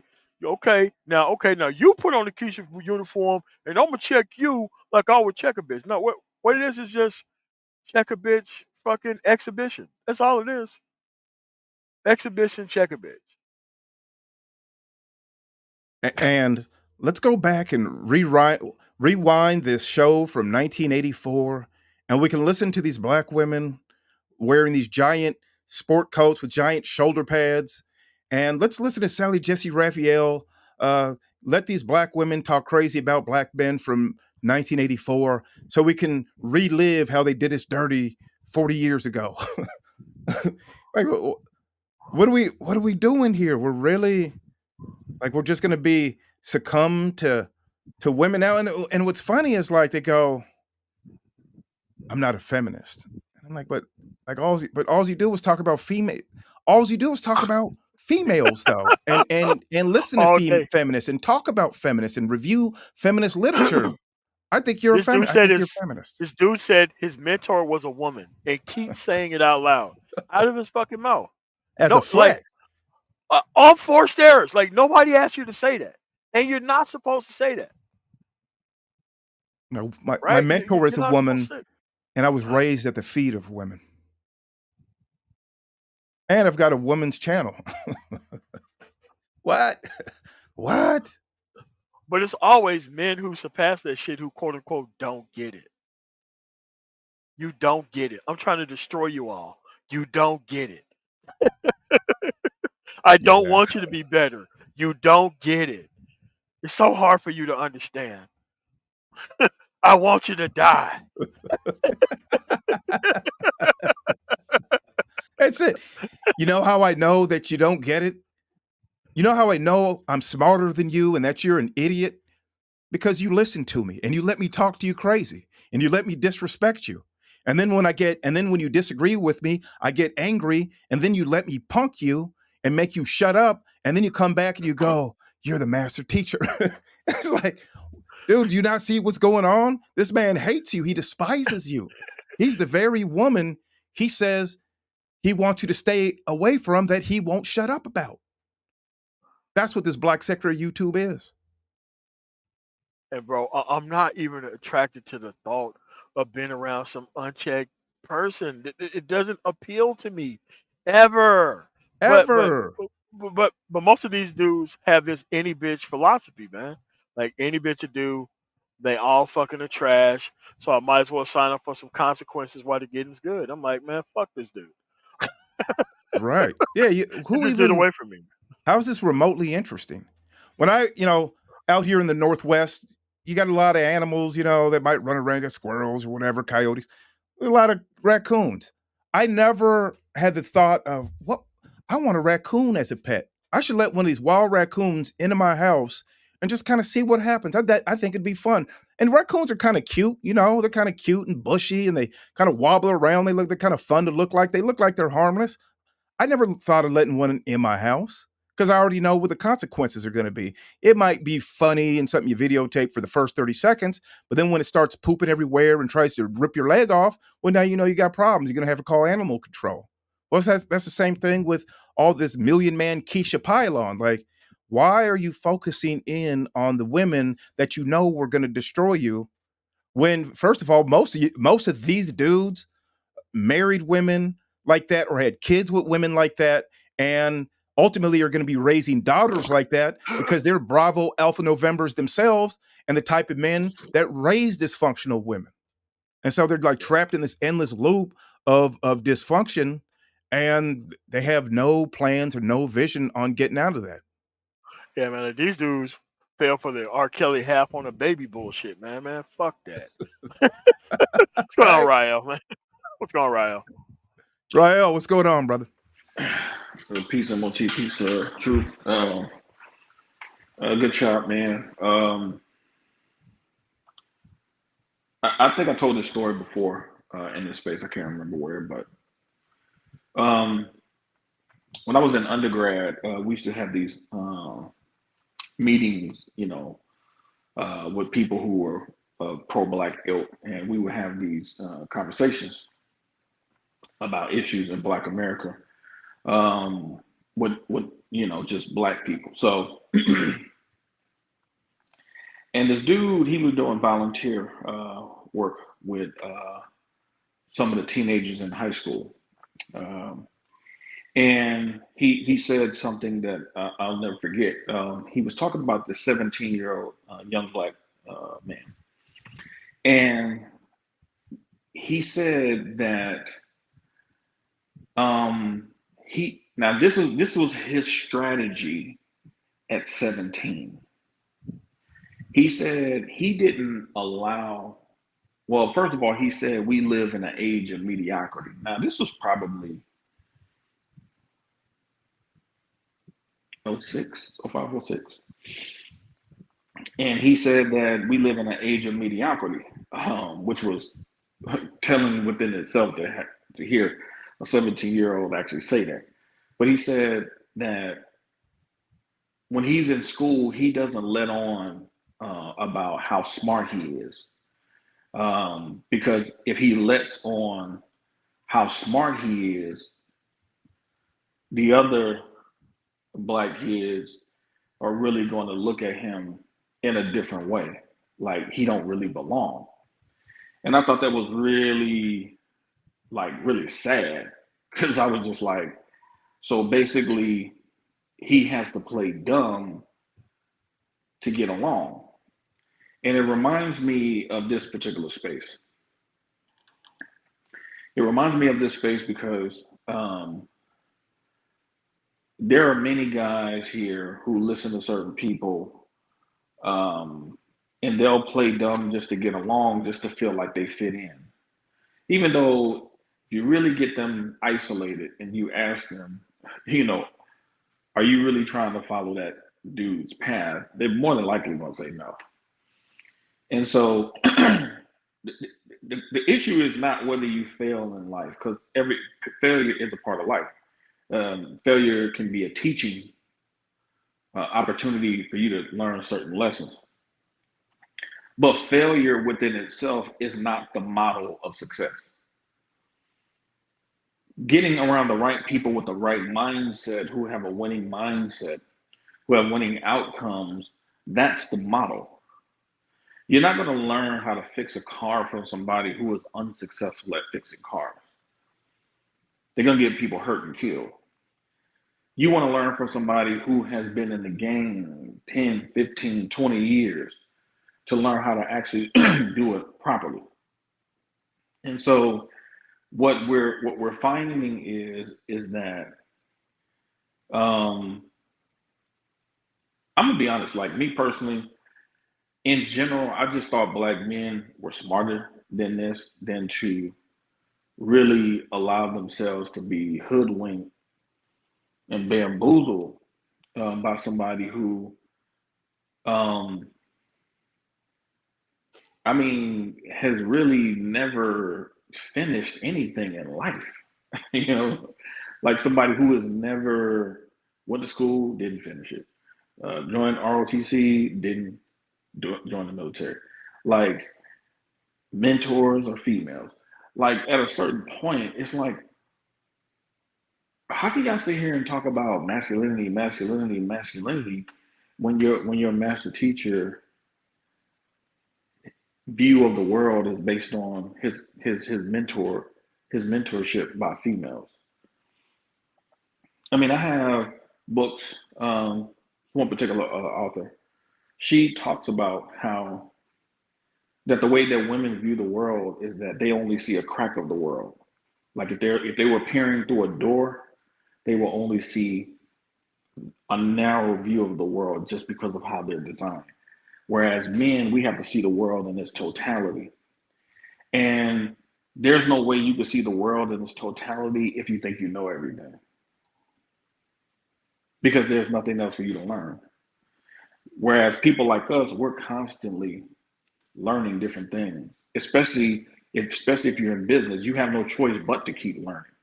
You know what I'm saying? Like you're constantly feeding yourself different information because you're trying to be the best at what you're trying to do, and it forces you to have to learn more things, more different strategies on how to make your business be able to compete out here. It's a continual competition being in business. You don't get a day off. There's no such thing as having a day off in business. It just doesn't exist. And so, when you see these particular people like having a megaphone, um, the day of the corner store philosopher, man, those days are over with. Those days are done. You know, the people who try to come to the internet to be corner store philosophers, um, we've seen some people just go downhill. Especially from the pro black side, we've seen a lot of these people just fall off because at a certain point, you know, um, some people are going to wake up and realize that that guy is not really hitting on anything. And so I would think that this space is supposed to be smarter than that, but especially with the type of information that has come through this space, because I know the kind of information that we have given in the space, me, you, True, MOT, the kind of information that we've given throughout the years, man, has been, it's been a wealth of knowledge. And so, you can really see how oriented black men are into um, self-immolation. They're willing to burn themselves up, proverbially, um, and just be reduced to ashes. Buying into these concepts, man, that just really have proven themselves to be outdated and that not have worked, that it's not working. They've seen these dudes in this space try to push narratives that clearly have not worked, and they still follow um, this dude in particular, man, that just really is not the epitome of where we want to see black men be. We want to see black men what we originally are: productive, leading, making things happen. Nobody, as a collective, people don't really respect us as a group. I hate to say that, but they don't. And we want to change that narrative. We don't want to be the kind of men who people think we're here just to entertain people. And so until we get into that network mentality, that's what I was talking about earlier with the Hispanics. A lot of those dudes they don't have it together, but the difference is that they have the networks, and their networks is going to make them get it together. You know what I'm saying? The guy who has a pretty young daughter that's coming to adult age, he see a young man interested, he's going to say, hey, come over here and work, and he's going to really test him to see if he has that work ethic. And if he does, then he'll betroth his daughter to this particular guy, because he has no problem with this guy being interested in his daughter. He just doesn't want this guy to f over his daughter. So he'll help both of them. He'll help the daughter get a productive man, and he'll help the son-in-law get a feminine wife that he has participated in actually raising the proper way. And so that's the difference in that group and our group. We're having a hard time building the networks because it's too much head nigga in charge type mentality of dudes who are not supposed to be in charge in the first place. And they keep these entertainers here to keep sabotaging progress. They they they they want politics, but they want Ti to talk about Right. it. or Right. or some has been basketball nigga to talk about it. Not somebody Mhm. who invested time in that shit, went to school for that shit, organized with that shit in their community, and have outcomes. Nah, I'd rather listen to Ice Cube. Like this sort of stupid ass shit. And Mhm. that's just where we at, man. And you have to understand that seeing these people fail does nothing but give you the actual ability to just keep moving forward. Like, bro, like leaving home, being isolated like that, people can't really understand what the fuck I'm talking about because I'm talking that Mississippi mushmouth bullshit that they can't understand what the fuck I'm talking about. Mhm. I have the excuse of, oh well, I come from here. Yeah, come on, man. You hear these are the standards around grown ass dudes who didn't want to hear that shit. The standards Mhm. are we have to succeed here. And nobody gives a fuck about where you're from. You're here now. You have to produce now. This is the new standard now. We don't want to hear that shit no more. Yep, 50 Cent, Killer Mike, yep, all that bullshit. T.I., Charlemagne the God. Like, dude, they will find any dumb nigga to get behind. So fucking stupid. The lower class blacks have become the subject matter experts in Black America, which is Yes. some fucked up shit. Um, and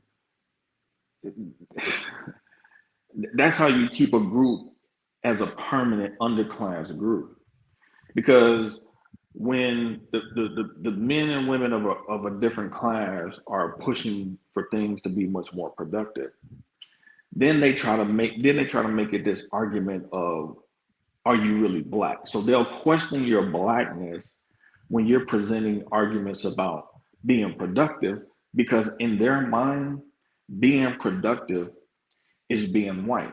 I'll never forget this when I was on Facebook years ago. and I was in a Facebook group where the conversation was about marriage, and a black female said,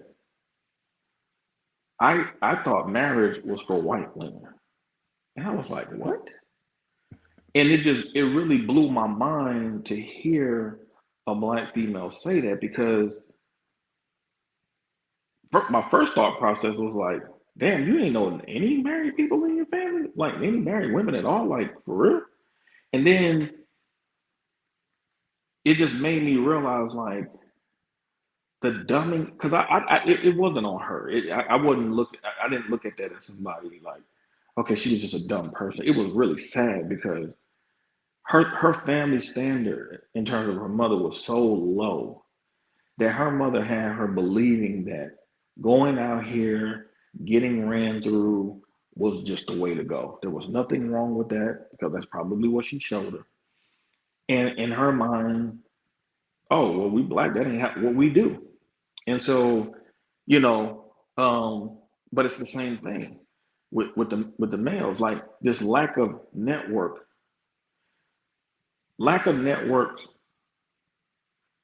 breeds lack of experts. Other groups of men are coding up in networks. This is how you get your think tanks formed. A think tank is an organization that brings about or synthesizes ideas for the purposes of waging an ideological or intellectual war or campaign against those who don't buy into your ideas. So how can you don't have the physical capability. You at least need to have the think tank aspect of things because you don't have the physical capabilities. But so much of this space is pushing back against that kind of mentality because a lot of these dudes, because they don't read, they don't research, it's going to take them 10, 11, 12 years to catch up. They're going to have to do some serious, extensive research, like to really get abreast of really what's going on because a lot of these dudes is like the female that I talked about earlier. They only see a crack of the world. They don't see the full picture. And once people like MOT talked about it earlier, once we were able to see fuller pictures of the world, it oriented us to make different types of decisions. Like we had to, it's not like we had all the answers. Man, we had to get out here and figure some shit out specifically because we didn't have the networks like a lot of these men have now as far as the aspect of having access to the manosphere. Like this can be a place that could be a network of men on a certain accord, but the men have to make that choice to be about that. And unfortunately, they're making this be about females instead of us, even though they say they support black men. Yeah, the hypocrisy is astounding in that way. It's astounding. I got a story too about networking, like other groups networking.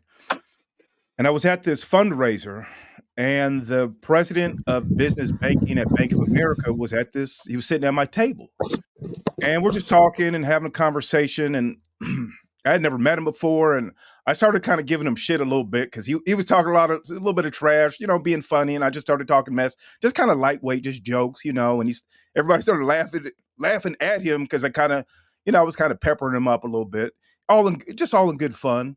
And then afterwards, and I did it because I wanted to really talk to him and just kind of connect with him. So I pulled him aside and I talked to him one on one. I said I wanted to have a meeting with him and just to kind of get some information. And so he was real cool. He goes, "Yeah, come on by." So I go down to his office. I schedule a meeting, and he goes, "Look, I know this attorney. He's a big time attorney in town. Go talk to this guy, and he can help you out."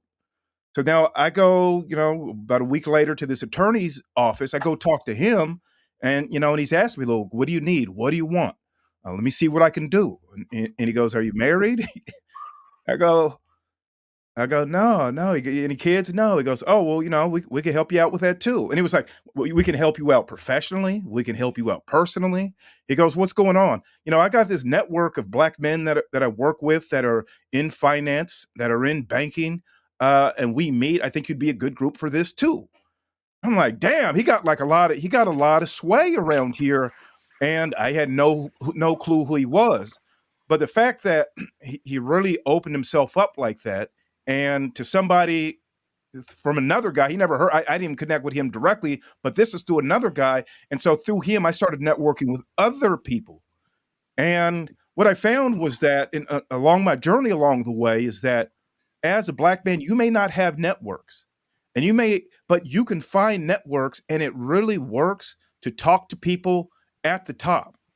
That's why, like in the beginning of my videos, I show that clip of Steve Jobs when Yeah. was that Steve Jobs? Yeah, when he was young, and he goes, "Man, I was 12 years old, and I picked up my phone book and I called up Packard, like the guy or Hewlett, Mm-hmm. whoever from Hewlett Packard was." He said he Mm-hmm. called him up at his home and goes, "Yo, I need this this device, some electronic processor." And he mailed them a bunch of them to my house, and then eventually I got a job there, right? And these men networked together. Well, as black men, we've got networks that are out here that are invisible, and it could be with other black men, but it could be with other non-black men. Either way, you've got access to power, and the one thing you don't want to do is make strong networks of men with losers. And that's what this black manosphere, no, Nope. this is what this black sector of YouTube Yep. space is it's a network of losers who want to keep you away from personal success so they can so they can become successful.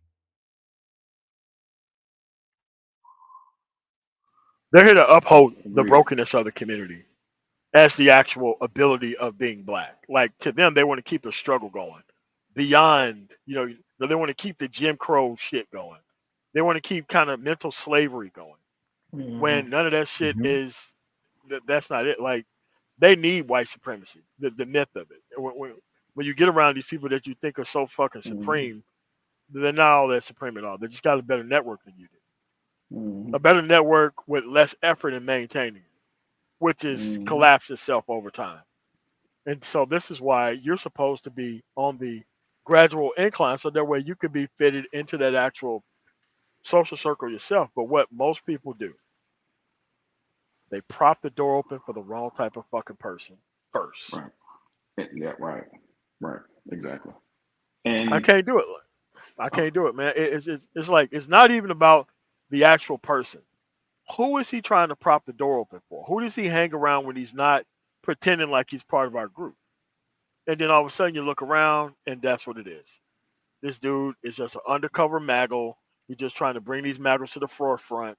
And as soon as it become maggle plus one, then you'll get mutinied out of your own shit, and now your shit's not gonna work. mm-hmm. Yep. Yep. Yep. Yeah. I mean, um, um, I was saying this to Complex the other day.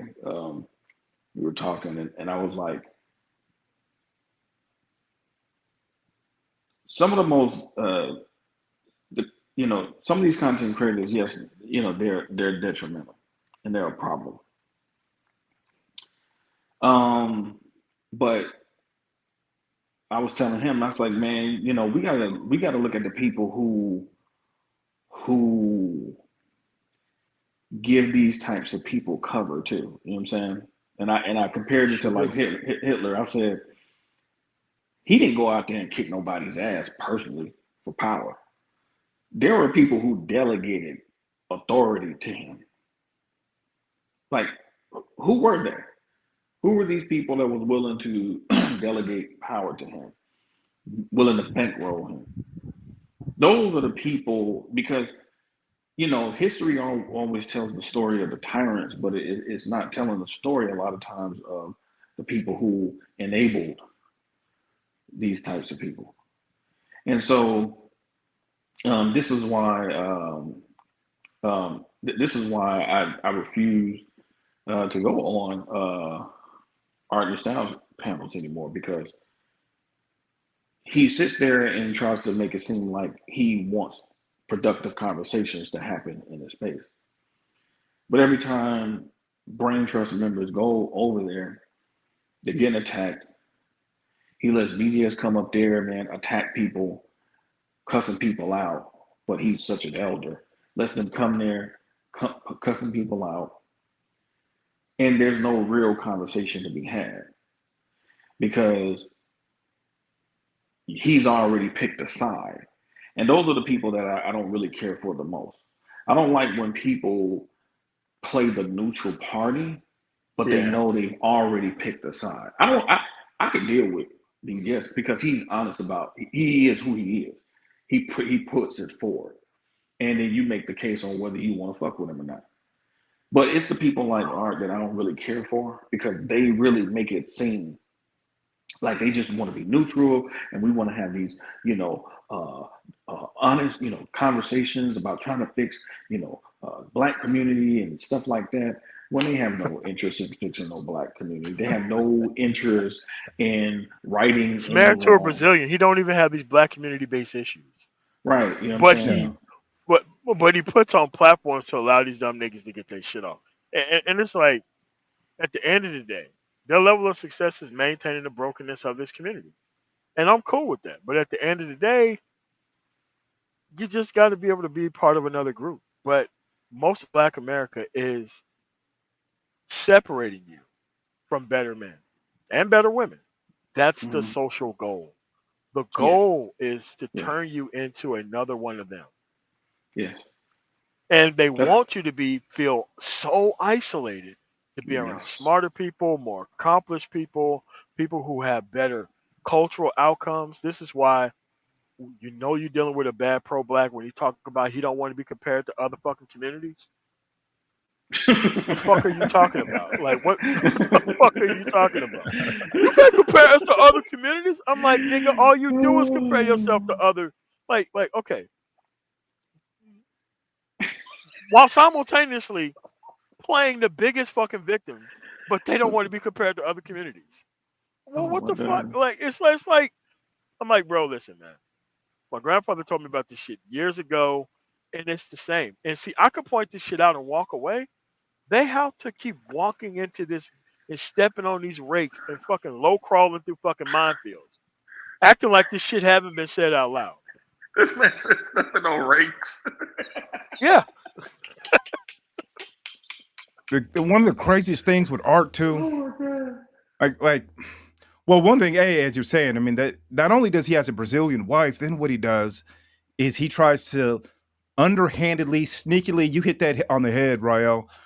He's very backbiting. He's like, no, no, brother, just Oh you should my probably just God. get with a Keisha. You just need to just take your time and don't worry. You'll find a good Keisha. Only get a Keisha. Just worry about her. When he's got a whole Brazilian woman at home, he ain't dealing with that type of woman. And Mm. then like one time I went on there because I caught him doing that, and so I go on there and I started talking crazy about white women and just to kind of see what he would do. And he dropped me down so quick. He didn't like that at all. He dropped me down so quick. And there was truth, man. I can't let you talk like that because my pro black friends will come around, and they'll be talking crazy about me. So I can't let you say that. And then the next day, I was listening, and he had this pro black dude on here, and I thought this was wild because the dude, he's like, hey, brothers, I'm pro black and Pan African and bliggity black and black woman is God and I'm an angry black, I'm a pro black warrior, and he goes, hey, y'all, have any of you brothers on the panel like ever punched a white? Well, I don't want to get you in trouble, MOT. Has any of you ever put hands on a YT dude before? Because that's something I always wanted to do, but have never done before. Like I always wanted to, like knock why? him upside the forehead. And everybody on the Mm. panel was like, no, no, I've never done that. I've never done that. And I'm like, what? Y'all supposed to be so pro black, so red, black, and green, and y'all ain't never got your hands dirty? You never spilled a little blood on the concrete before? See, this is the thing. Like, it's all talk. It's all talk. Well, I go to pro black meetings. I go to the pro black swap meet. I go to the pro black bookstore. I wear a daishiki on the weekends. It's like Hmm. all this performance. But when it actually Costume. comes to building something and getting your hands dirty and really connecting with other men in a serious way, they'll have no parts of it. And then they None. solidify it and they go, look, we're gonna keep, hey, Rael, man, tomorrow we're going to keep this conversation real dumb. We're going to keep it real dumb, but we're going to read news articles as if we're talking high level something smart. And so if they start to disagree, we'll just say, well, you just don't understand. You just don't understand what we're talking about. And maybe, you probably don't support black men. Well, And it's well, so that, that, crazy that it actually works. right, but their whole notion of, see, I had to really piece together this word support, because this word is very misused amongst black people, and is very destructively used in these spaces amongst black men, because their idea in this space about supporting black men is basically co-signing everything they fucking say. I'm not a rubber stamper. I'm a thinker, and I ain't rubber stamping no bullshit. So if that's what you're expecting, and I understand why they're doing it, because in their world, Keisha is the bane of their existence. Everything that's wrong in their life is because of Keisha. So I get why they're doing it, but at the same time, these dudes are saying this is the thinking black man space. Notice that you don't hear these cats saying that no more, though. Have y'all noticed that? Yeah, I have noticed. I Have y'all have. noticed they don't use that talking point anymore? And so, one of the things that I, wanted to really bring in terms of information to the space is talking about the National Negro Business League and its history, because that organization, um, which inspired Teddy Roosevelt to set up, used it as a template to set up the U.S. Chamber of Commerce. So there was nothing that was doing that in the United States on that level before Booker T. Washington. Okay, the reason why I wanted to do that was because the the the the notion of a network in terms of that kind of magnitude was an idea that was promulgated, that was pushed forward and self-actualized by a black man and black men. And on top of that, that organization included black women too. So much so that Madam C.J. Walker was a part of this group. The first female, first female millionaire in the United States. So we have a history that shows that the present black male is not built the same way as the one who was here 100 years ago, because that Sure was a ain't. norm. That was a norm. So when you talk about a network, well, not only did we have men of that particular ilk that could build a network, we could build a network that was so effective that even the white guys wanted to copy it. So why are we against building a network when those black men of that particular day were not against building a network for us? I would say, personally, I think that they're against it because they want to be the head nigga in charge. And you can't be the head nigga in charge of anything of that level when you don't know shit. See, this has nothing to do with us thinking that we know everything and we got all of this and all of that. No, we can't put you in a position that you're going to fail at. We're not going to be a part of any group here where we're going to take a vote and we're going to vote for somebody who emotionally throws a temper tantrum because they want to be the head nigga in charge just so they can get in a position of leadership and fail. We're not going to do that. That will be a dereliction of our duty. So we're not going to do that. We're going to put the best. We're going to put the best kind of man in that position. And when we vote on that man, we're going to be comfortable with our decision because we're gonna be able to see what that man is capable of doing, and we're gonna be very comfortable in that decision because that's what intelligent men do. We don't give it to the coolest motherfucker. I wouldn't say give it to me if people thought I was the coolest person. I would say give it to the person who is best qualified.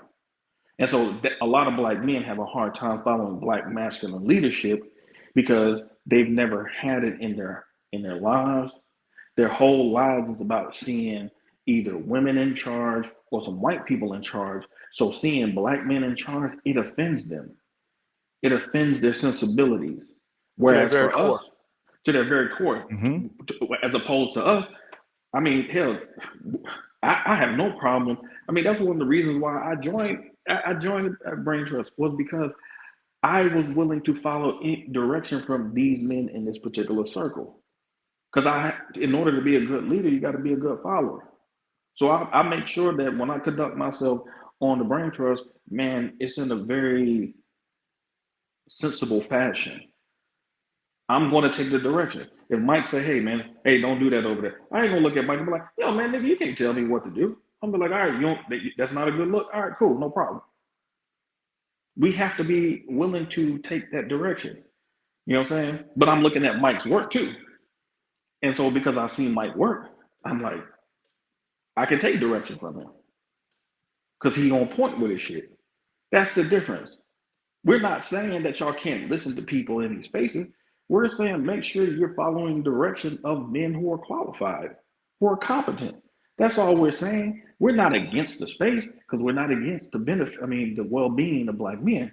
We're against poor black male leadership who only lead, which only lead you down a path of destruction. That's the only thing that we're against. That's a fact, But Ryo. but they're like, what do you mean a path to destruction? It's the only way I get to have a voice if shit don't work. Why would you want to fix everything? I just now able to just start talking and getting an audience and not being responsible for anything. Like, dude, they want to be low enough to grab an audience, but not high enough to take responsibility for where they're leading them. And imagine this, cacophony of bullshit that you're raised under, where you seek out ways to not be responsible for the outcomes to which you're fucking talking about. You intentionally do that shit.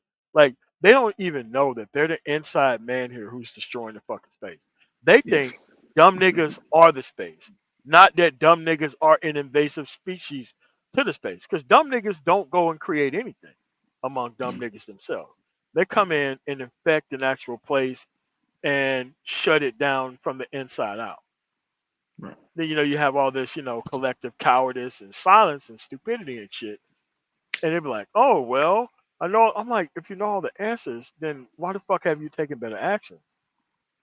Mm-hmm. Well, man, you know what, I'm just waiting for everybody else to get it together, and I'll just be included once everybody else gets it together. I'm like, okay, so your level of success is based on the fact that you're not going to do anything, and you're only going to get involved when shit's perfect. Okay, all right, man. I'm gonna tell you one of the craziest things, man. When you said it, my head was spinning because I hear it. I've heard it a lot of times. Like one of the guys who says it is Salty. Salty says this, and Salty's one of these dudes. He calls himself a mental health professional.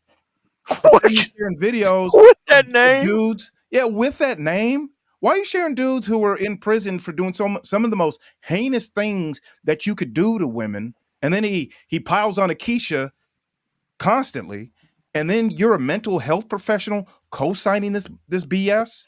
And he said it too, and it's not just him, but it's so many guys. And when they say it, it's not without consequence. And really, no, we should really unpack that when a guy says, "Why y'all hating? Like black men finally have a voice," as if this million man pylon Akeisha. Dumb niggas are finally accepted, and you guys are trying to take it away. We just got it. It's like, what the fuck? You're not part of our group. You're not. I'm like, dude, you are a group of cancer cells who want to spread to another person. It's like, no, dude. Once you're done here, you're done here. And it's like, but you gotta let me infect other people. I don't know how to do anything else but to infect other people. And it's like, what the fuck am I really talking to cancer cells right now? And you know what underlies that? Probably doesn't look like that on the surface, and they probably wouldn't say that, but there is a hostility towards other black men when guys do that. If you're willing to mislead people and pile on Akeisha, like millions of men, not just a million men, millions of men piling on, tuning in, making content, having these conversations. What you're doing is you're destroying yourself, you're destroying other men, and you're doing it under the guise of pro-black or progress when there is no progress.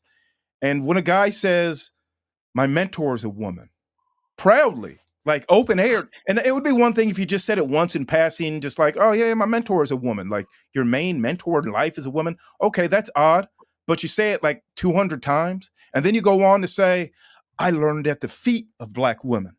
like as if you're subservient to black women, that you're so far below them that you're almost like an infant, like a child who crawls around on the ground at the feet of black women. I learned at the feet of black women, and then said on the live stream that he went into human resources simply so he could be around black women. True story. And when you Ah, have this when this is your mindset, mm, and you go out into this world and you go, well, I really haven't done anything with my career. I dropped out of school. I dropped out of the military. I haven't really built anything. I've done the pro black thing, and really, I didn't even like that much. And I got a pretty woman pregnant. I got a woman pregnant because she was pretty, but she wouldn't marry me. So I really didn't get that right. So my job now, because my mentor told me, who's got a PhD in psychology, and she's pretty much got him under her thumb, and she's using him like a remote control car to get other black men's mind focused in on trying to save Keisha through shaming, blaming, and explaining, and then calling it progress. I mean, that really looks like black male hostility towards me, like a hatred, an anger towards black men, where you'd be willing to waste their times. And, like you were saying, like, I got 15 years to waste. Go ahead. I'll waste it with you. Let's just talk about nothing. And then on the other end, I'll be, poor and maybe indigent, but at least I'll have those YouTube videos I could watch while I'm sleeping on the sidewalk. Yeah, and it's like if you substitute learn to defeat the black women with learn to defeat the white supremacists, just replace that word with white supremacists. It all makes the same amount of fucking sense. You don't want men to succeed. You want the community to stay dysfunctional. Any man that's successful without bringing a certain subsegment of demographic around is hostile to where you want to be. Lead people, and that's just it. And they're not like, oh, no, well, you ain't got a lot of numbers. I'm like, dude, the only people who talk about numbers are the people who ain't got no fucking sense. No sense whatsoever. And at the end of the day, they keep trying to find ways to look legitimate. Being legitimate is so much fucking easier and less time consuming. You don't have to be a part of the BGS 24-hour fucking network if you just adjust it and follow simple fucking directions and rules and make slight fucking progressions. But you can't do it. Because if you do it once, the fig leaf falls off, you realize that you're fucking naked, and you realize you've been around the wrong people for the right amount of time to make you look fucking stupid. But in order to maintain ignorance and stagnation, you got to pretend like this shit doesn't fucking exist. This shit is fucking crazy. Yeah, man, that success generally is about being able to withstand the in between stages. Like, let's just say you don't have a job and you're looking for a job, or you're first going to you haven't been in school and then you're going to college. You're making some transition in your life. It's going to be the first 30 days on the job it's not going to feel right. Like getting up early in the morning and getting ready, and it's like, man, I'm feeling a certain type of way about this, and just feeling kind of nervous, a little bit of anxiety, or you weren't in school for a long time. You're going back to college or something. You're going to college for the first time. It might be, you graduated at 18 and now you're 26 and you're like a older student. You could have these in between stages when you go to school, and what do they call it? Like imposter syndrome. When you feel this anxiety, like, I'm not supposed to be here. I'm not used to doing this. Or even going to the gym. You ain't been to the gym in years, and you go in and, you're chubby and you're out of shape, and you're looking at all these people. They're used to going. They're in better shape than you. And you'll feel a certain type of way. And a lot of times guys will, they'll quit the job, or they'll drop out of mhm. college, or they just stop going to the gym because they can't stomach the in-between stages. I think like a lot of people, they have these haircuts, like, they want to have long hair, uh, and they don't want to, they want long hair and it looks good short, but then when it starts to grow out, like it might be the first 6 months, first 9 months, first year, it's like, yeah, it don't look that good, almost look better shorter, or you were You more go through that comfortable with the busted shorter. phase. You got to go through that busted phase. Yeah, yeah. But if you just make it through that phase and just let it grow out, now you have this beautiful lion's mane and you look amazing. But people just can't take that. They can't accept the in between stages. And that's what happens, I think, a lot in these black manosphere spaces. Like you were saying, man, if you just take that first step and and it's not going to feel comfortable. You're going to have this a little bit of anxiety. You might have a little bit of anxiety. That's normal. That's just like it's part of the process of what I would say of nature's way of keeping people average. Like nature does that to people to keep you as a little worker bee, so you don't go up the ladder too quickly and Keep your ass dominate. complacent. Keep Yeah. your ass complacent. And nature wants to keep you complacent. And so you got to like fight against your inner hormones and your inner, your endocrine system that makes you feel a certain way. But logically, you just fight through it. You just keep your head down, you keep going, and you're going to have success, man. There's too much wealth out here in America, too much opportunity for you not to. I had an ex, man, who told me about her, ex of hers. And um, we we had stopped dealing with each other because she was on some BS. And so we ended up getting back together. And she got with this dude who she actually helped get a job, to the point where when he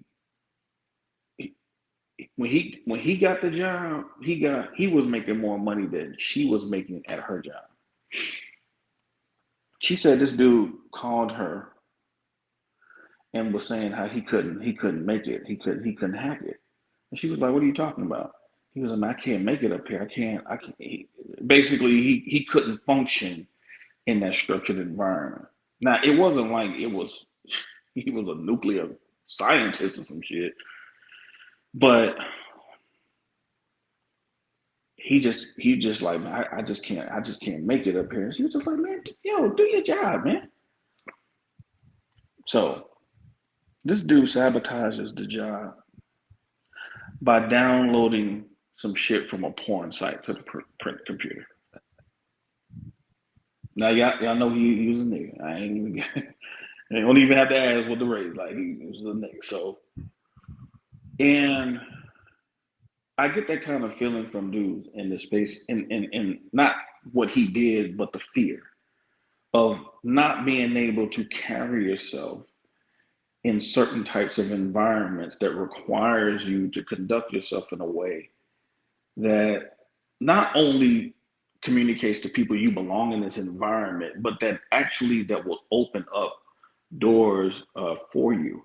One of the things that I have seen in business more so than anything, and I'm pretty sure MOT and Truth can attest to this.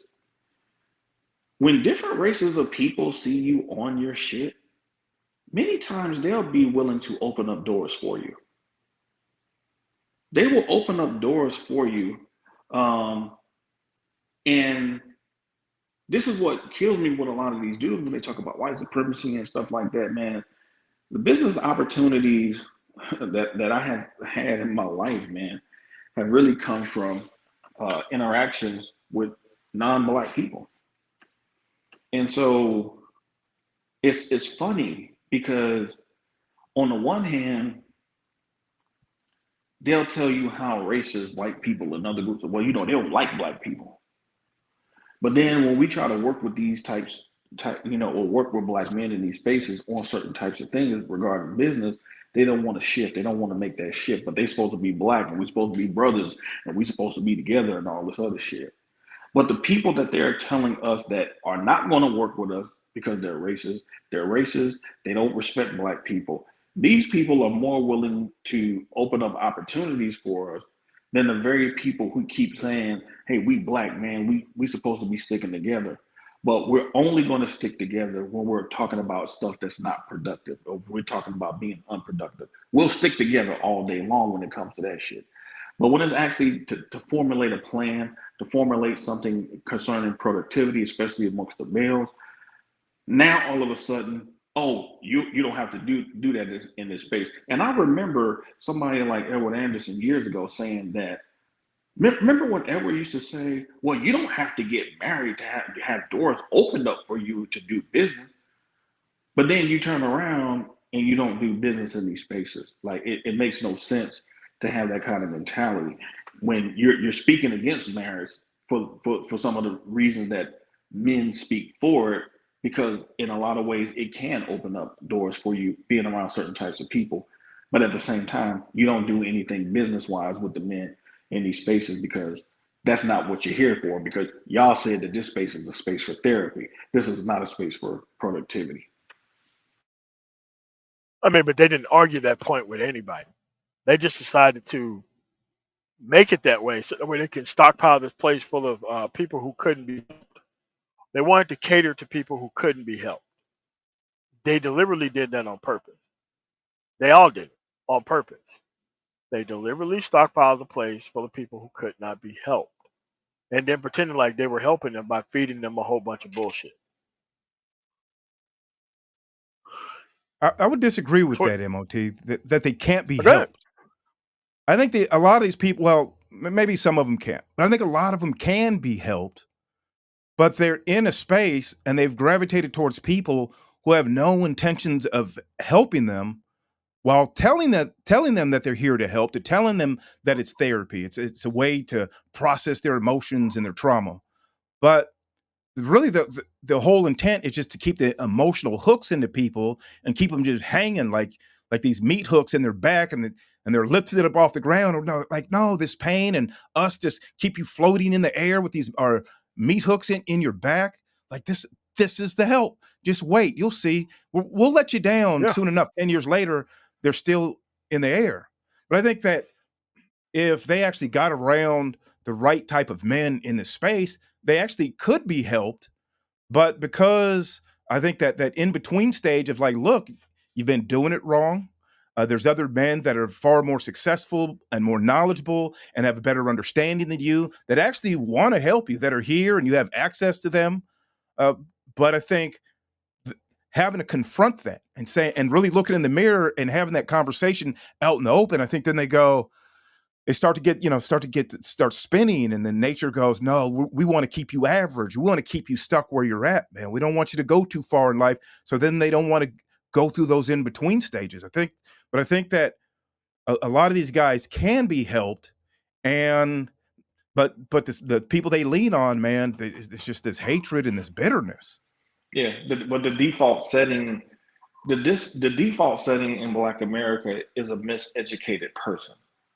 So fighting through miseducation is, I think, worse than fighting through lack of education. Because if you've never been educated before, I think you're just much more open to being educated. Whereas when you're miseducated, your miseducation is happening specifically for the purpose of serving other people. So you don't really see anything else beyond that. So your whole worldview is that, well, these people, they want to keep black people down and keep black people down and all of that type of stuff that comes with that kind of mentality.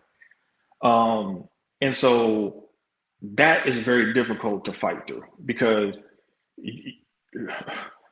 black people hate to let go of their excuses. They hate it, man. They hate to be forced to let go of excuses because excuses is safety. As long as I can, as long as I can pass the buck to somebody else, as long as I can pass the buck to somebody else, I'm okay because I'm forced to not have to change myself internally. But when you're forced to have to change internally, a lot of times those people can feel a resentment towards the people who are waking them up. I have a book called "The Trick to Having The Trick to Money is Having Some," and the author talks about this notion of because even though the book is about money, it's really about really human psychology. And he was talking about how when you wake people up and how they will really look at you in a very antagonistic way because you opened up the spotlight on them, and now since they don't have any more excuses, because I remember when we used to come up, we used to hear all the time, hey man, black people are crabs in a bucket, man. Black people don't share information. Black people have information to help people, and they don't want to help black people, and they just hold the information. I remember hearing that all the time. We're no longer in that kind of environment, and historically, we weren't that kind of people anyway. So now that you're in the age of information and innovation, but there's such a high level of proliferation of information, and you have black people. I mean, this is one of the first times black people as a collective can literally get online and connect with other black people from everywhere. And there are black people out here giving information. I've seen couples online, married black couples online, giving information about life insurance and how you need to get on this. I've seen all types of videos by black people giving information on how to get into this trade. MOT had a channel where he was giving out information on trucking all the time. So you no longer can say that. So now all of it is on you, and that's we switched that environment. We went from the 90s and the early 2000s, and now we're in a completely different environment as it relates to information. We don't have a lack of information. We don't have a lack of access to information. What we have is a lot of apathetic people who just have given up. And a lot of these people gave up early in life. Now they're still here. So they have to adjust to the environment, which is an abundance of knowledge that's there for you to learn. The Black Brain Trust wouldn't exist if we didn't have the information. It wouldn't be there.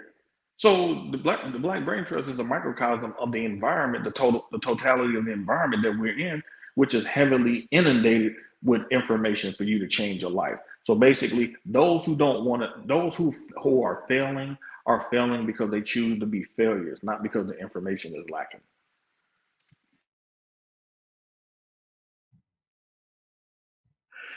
I mean, but it's a lack of practical application too, because most of who they are is based on not taking any action at all.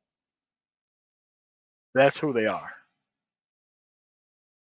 They are the sum total of the lack of practical application despite knowing any better. So when you take a person who's completely invested in the fact that they can't do shit, and you put them in front of a place where if they take one step, they have to rethink every single move that they ever made in life, they're never going to do it. That's what I mean by they can't be helped. They know the answer. They listen to the answer. They know right from wrong, up from down, all that. But in order to maintain that security,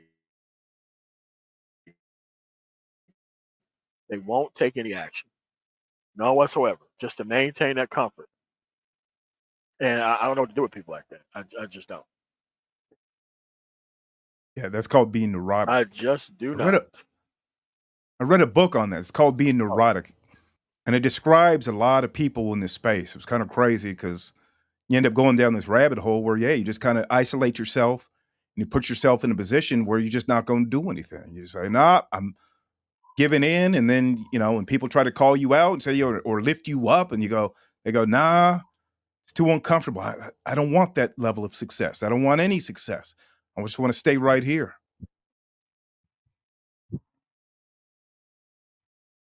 yeah, And, man. and You part, you oh, let me gotta say let them this go. too, MOT.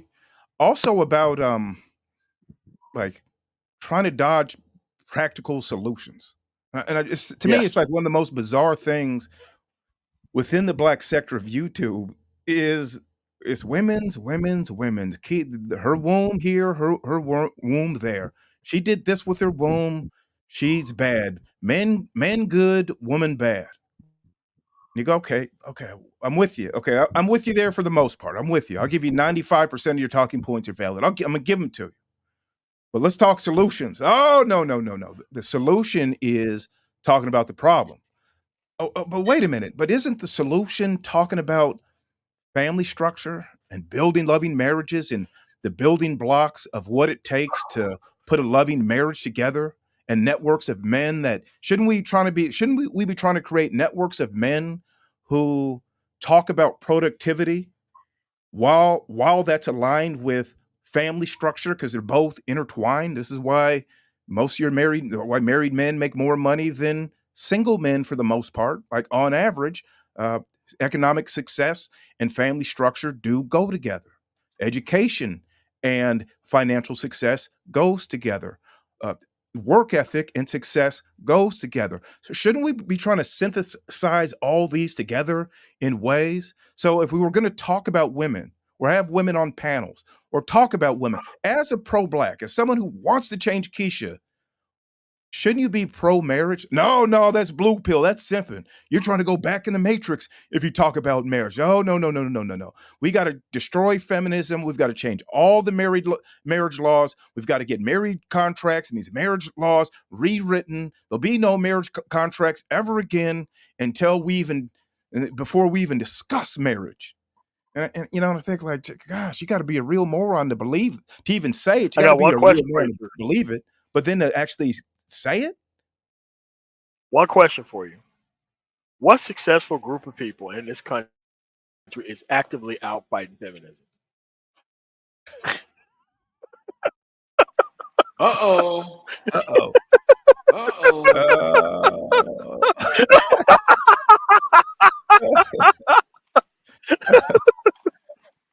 Uh, I can't think of none, MOT. You got me stumped, What man. I'm successful group lost. of people are out here trying to correct the worst group of women, subsegment of women that they can easily dodge? Yeah. I mean, you got higher Hmm. level functioning insects and reptiles that can actually formulate quite productive communities, but we have fucking higher functioning mammals who can't. I don't know, Chief. I don't know, man. I don't know. let's fight. Let's fight feminism. We can't make and not only do we need to fight feminism, but we can't make a move until we fight feminism.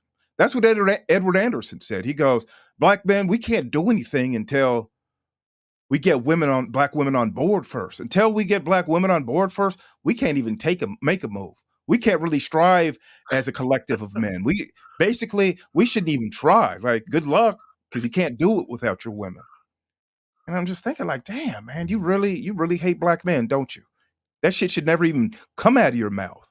It's just so offensive to my intellect to hear such stupidity. Yet he means it. But here's the other thing. Okay, let's say that you're right. Give me a plan and a fucking timeline. No, no. Great. You have an idea how this shit works. No problem. Could you give me a plan and a timeline to how this shit's gonna work out? Because I break most fake pro blacks with that shit too. Because the moment they hear the fact that you got money and you got your shit together, they try to create you as label you as some anomalistic person who figured it out. It's like, no, I just dealt with other people who figured it out, not you who have not figured it out. That is vitally important to have you not compare yourself to other groups of people so that way you can actually compete. And vitally important to have you not team up with other people so you can look at them as the only standard of masculinity. The only standard of masculinity is complaining about shit that you are refusing to be involved in, not the fact that you involved yourself in it and that you're past it. They want to vitally tell you that there is no way past this problem. And to back up your point, MOT, because you just said something that was so real. To back up your point, I knew things had really changed in America when Asians, specifically Chinese and Indians, um, were the people who were used to compare white people against in terms of wealth accumulation and education. There was a story on CNN. I saw this in 2010, and they had some American quote unquote educators that went to China. And so now these are white people. The American educators were talking about things that they had implemented in the school system. And the Chinese people was like, that's what y'all doing over there? And they just laughed at them. They, the American educators were embarrassed. I literally, it was a story that was on CNN. I'm gonna try to find that story. They were literally embarrassed because the Chinese viewed what the Americans were doing as something that was so outdated. See, when white people were compared, when white people were the standard to which black people were compared to, because white people were considered the standard. See, white people look good. They look good you're gonna look good compared to a group that you've been, instrumental in their miseducation. Of course, you're gonna look good. But when you had a group that you couldn't control in terms of education, and then you had to be compared to them, man, you had Asians who were being like attacked by white students on campuses because they was had been killing them. I mean, we saw that there's all this hoopla about the Harvard stuff happening. They had a quota system to not allow but so many Chinese students in Harvard. This is Harvard. This is not just community college. This is Harvard. And all of that legacy admission and all that stuff, you know what that led to? A bunch of dumb generational students who were able to get into these places through the legacy admissions instead of actually through rigorous educational standards that a lot of Chinese had. So they were looking at it like, man, we earned to be here. But the only difference is they didn't control the institution. And so when they had to be compared to Asians, specifically Indians and Chinese, it was a whole different ball game in terms of what they represented. And so now, and in a lot of ways, a lot of whites have been miseducated too. So it's much more of a level playing field than black people realize because a lot of white people have been miseducated too because they had whiteness working for them. Whiteness doesn't get you the same, it doesn't carry you as far as it used to. And it's only going to decline over time. And so this is why you see a lot of white people scared. And I said this back then. I said, if white people are scared of the Chinese, I said niggas should be terrified because you're in a worse position. And so we have to really look at it from different perspectives so we can stop looking at things from a victim standpoint and say, you know what, the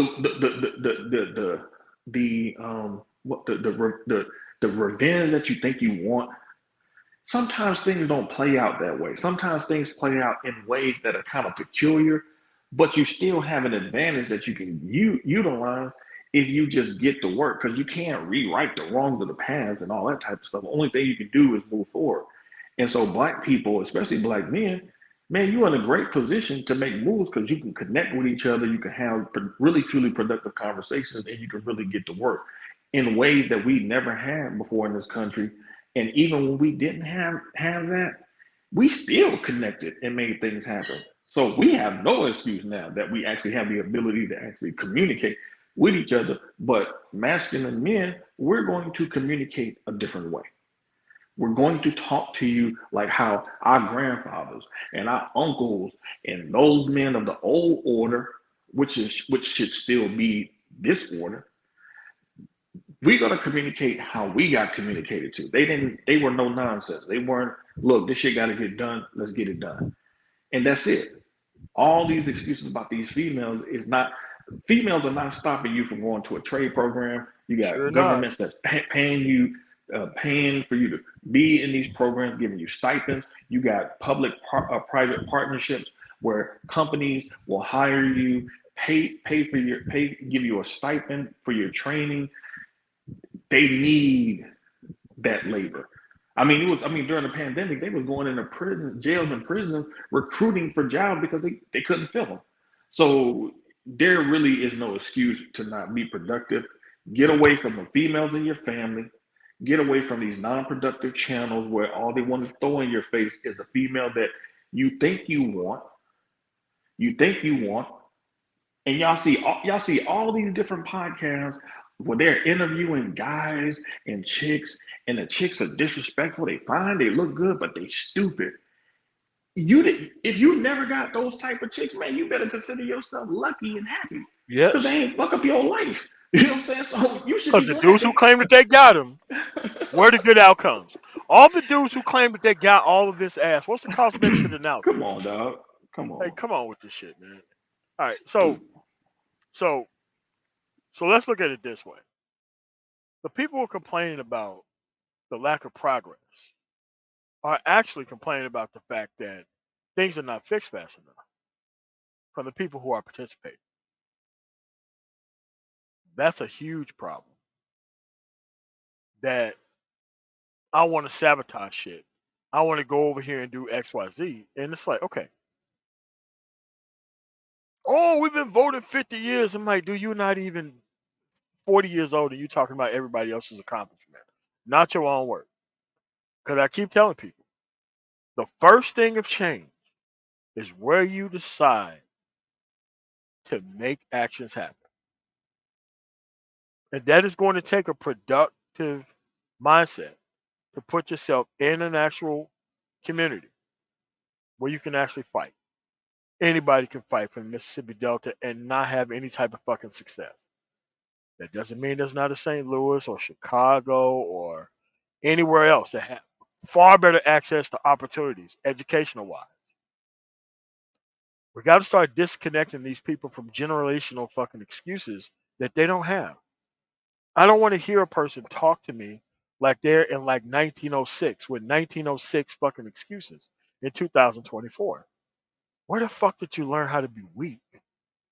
Where did you learn that? That's a learned thing. I remember the first time I was hanging around the wrong group of people and I said something to my grandfather and he was like, come here. He was like, why don't you lay down on the ground? And I'm like, you know what? If you don't tell me where you got this information, I'm gonna put this cane through your fucking head. Where did you hear that? Because I don't talk about that type of shit here. So he like put the cane on my head and he started putting a little pressure, like, no, that's why I heard it, that's why I heard it. Why I heard it. Like, you don't need to be hanging around those people. This is Nope. the correct answers to that question. And I don't want to ever fucking hear you say that shit again. Ever. That is weak. That is weak minded. You don't even have the ability to be out here fighting. And you're already talking like a fucking loser. And you're not even graduated fucking middle school and you sound like a fucking grown loser. Mm, That is a learned behavior.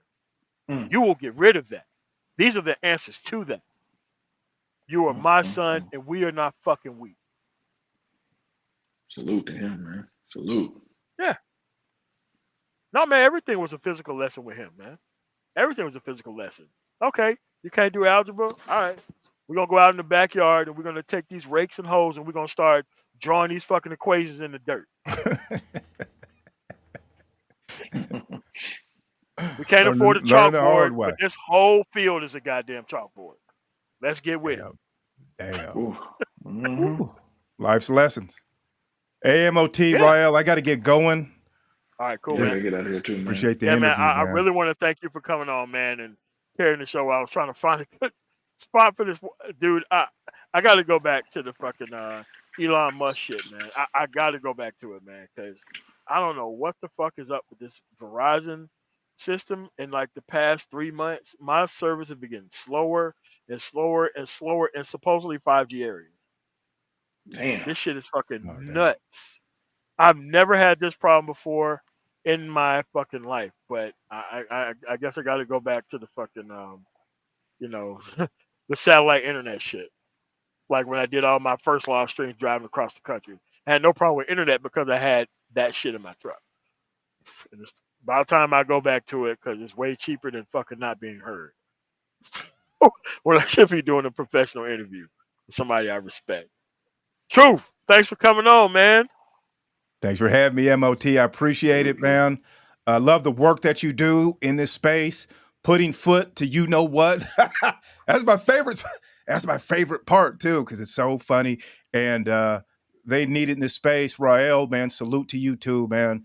You just bring, Salute to you, you bro. just drop gems of wisdom. You stay dropping gems, and I appreciate that and respect that about you. Uh, Salute to both you brothers, and salute to the chat too. I see Amon and Clarence is in here. Uh, Hey, me and Complex be talking about, man, how funny you are, true, man. Yeah. You be having us cracking up, bro. well, I appreciate that, Rael. I'm out of here. Later. All right, peace, bro. All right, cool, man. All right, later. Rael, man, you up next, man. Next Saturday, man. Let's talk about this Man, educational class of fucking losers, man. man. Overly educated, underperforming men who want to be the fucking face of everything that's progressing within our space, man. Well, when we say education, we first have to analyze that word because um, when you're truly educated into something, your education should flow you into something that's meaningful and productive. So, um, Amos Wilson, he said it best. He said, if your education doesn't help cannot doesn't help your culture, then it's useless. So, from that perspective, when black people say they're educated, they're not really educated. They're miseducated. See, they don't use the right word. When you But all when you're education is nothing but a set of directions followed under certain circumstances. It has nothing to do with what you can do once you receive that actual degree. It doesn't and have that's the anything to point. do with And that's the point. it. It doesn't have anything to do with That's the point. The point is to distract you with that paper to make you feel like now you belong. When we had men like my great grandfather with a sixth grade education, I've seen do more than people with PhDs. it. Yeah.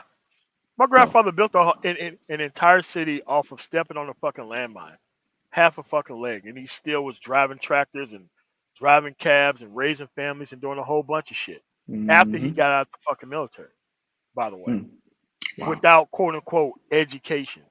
But he still knew how to get shit done. Like getting Right. shit done ain't got nothing to do with some fucking piece of paper from a university that tell people that you're fucking legitimate. It's about the outcomes. hmm It's always been about the fucking outcomes. Yep. Agreed.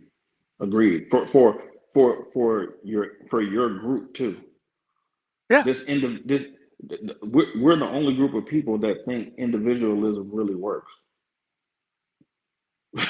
Like, no, it doesn't. It has like it works individually for you if you're just by yourself. But if you want to create systems, you need others. And that takes, first of all, it takes a respect of men coming together, understanding each other's position, roles, strengths, and the whole purpose of brotherhood in that regard is for those who like I'm not the most tech centric person. You know what I'm Me saying? either. Not at this I point. appre I appreciate being able to come in and listen to Complex and Mike, you know what I'm saying, talk about tech shit because I'm like, okay, whew, that's something I don't have to spend thousands of hours trying to catch up on because I don't really have that time right now. In the future, I'll have it, but right now I don't have it. But I still need it. I need people who got it like that, so I can lean on and say, hey man, what about this? You know what I'm saying? So that's why you enter into these brotherhoods so they can pick up your slack on something Yeah. that you not because you're lazy, but because you just don't know about this shit because you focus on other shit. Yeah. So, for me, that's the kind of group of men you want to be around. The kind of men that can pick up the slack when you don't know, when you don't have any knowledge in a certain area. That's why when they're doing those type of shows, I'm typically not on the panel. I'm in the chat listening because that ain't my lane. I'll let the subject matter expert get on their shit and let them do what they do. So the reality of the situation is that that's where we need to be. That's not an anomaly for us. That's not you know it used to be a norm, and so this miseducation piece has really shifted the thought process. And like I told Complex the other day, like when I'm reading some of these people's words from the old order of how they thought about life, even coming out of the slave experience, they didn't talk like, oh, the world, the sky is falling, man, we have No, they never nowhere to said that go shit. to. They never fucking talk. If anything, when you read their words, man, you see the self-esteem they had in themselves, the pride that they have in themselves. They will be here, man, looking at black people like, man, what the hell is wrong with y'all? Do y'all know what we had to be going through? And y'all going around looking for shit to complain about instead of looking for information that can help y'all do better than what we did. Like, because at the end of the day, the present generation of black people have not proven that they're better than the old order. You didn't do what they did. They did more than you, and they had less than you. So black people should be looking at themselves not with an arrogance and running out here getting on social media talking shit and popping shit. You should be looking at your history and look at what your people did and look at yourself as an embarrassment as a collective because they didn't make excuses in the worst of times. You making And excuses when you got all this stuff at your in the fingertips that best they of never had. times, Right. the best of times, the best of everything. And the only thing we can do is just try to wait on a fucking entertainer to say some shit on some fucking HBO special to cover the entire man. Get the fuck out of here, man. I don't I cannot stand these fucking entertainers and these overly fucking under underperforming idiots. I can't stand that shit. It's My one of the my worst things ever. my fiance just told me last week about a story of a black woman who is 63 years old who just got her nursing bachelor's, her bachelor's of nursing. I was so proud of that woman because no doubt she probably had a whole bunch of black people who were naysayers like, man, you're too old, man. Why are you trying to get your nursing degree? And it was something she wanted to do, obviously, and she stood down. And I bet you, man, when she was in those classes with those younger students, man, I bet you those younger students had a lot of respect for her. Dude, there was a dude I who was bet you they had a fucking lot of like respect for her. 50 something years old when I first started in IT in the early 2000s. That dude's still in IT, 70 something years old, went through a bunch of iterations and shit, still in the field. 70 fucking years old. Hmm. Still in the fucking field, beating the pants off of these young motherfuckers. Black dude too. Hmm. Black dude from like Louisiana. Wow. Still out there. Still fucking out there. Competing. Right. Still out there. He stayed in the South for a while, was a welder. He came into this shit and like right after 9/11. He was like, he got to make a change. He went up there, seen where the shit was going, got into the IT field, became, no, he was a DBA, then he turned out to be like a project manager, never looked back. Still in Hmm. charge, commanded a whole bunch of respect, ex military, dudes busting heads out there. Hmm. The problem is that we let these quitting ass people decide to actually represent us on the on the full scale, and it's some bullshit. Right. Like I said, the lower class black, and when I say lower class black person, I am not talking about black people with no money because black people really have a hard time understanding class. I'm talking about value system, value I mean, it's system. deliberate. I mean, it is deliberate. It's deliberate. So, Misunderstanding. so lower class black mentality has become the default understanding of black people as a whole, as if all black people are wanting to partake in lower class value behavior. And that's not true.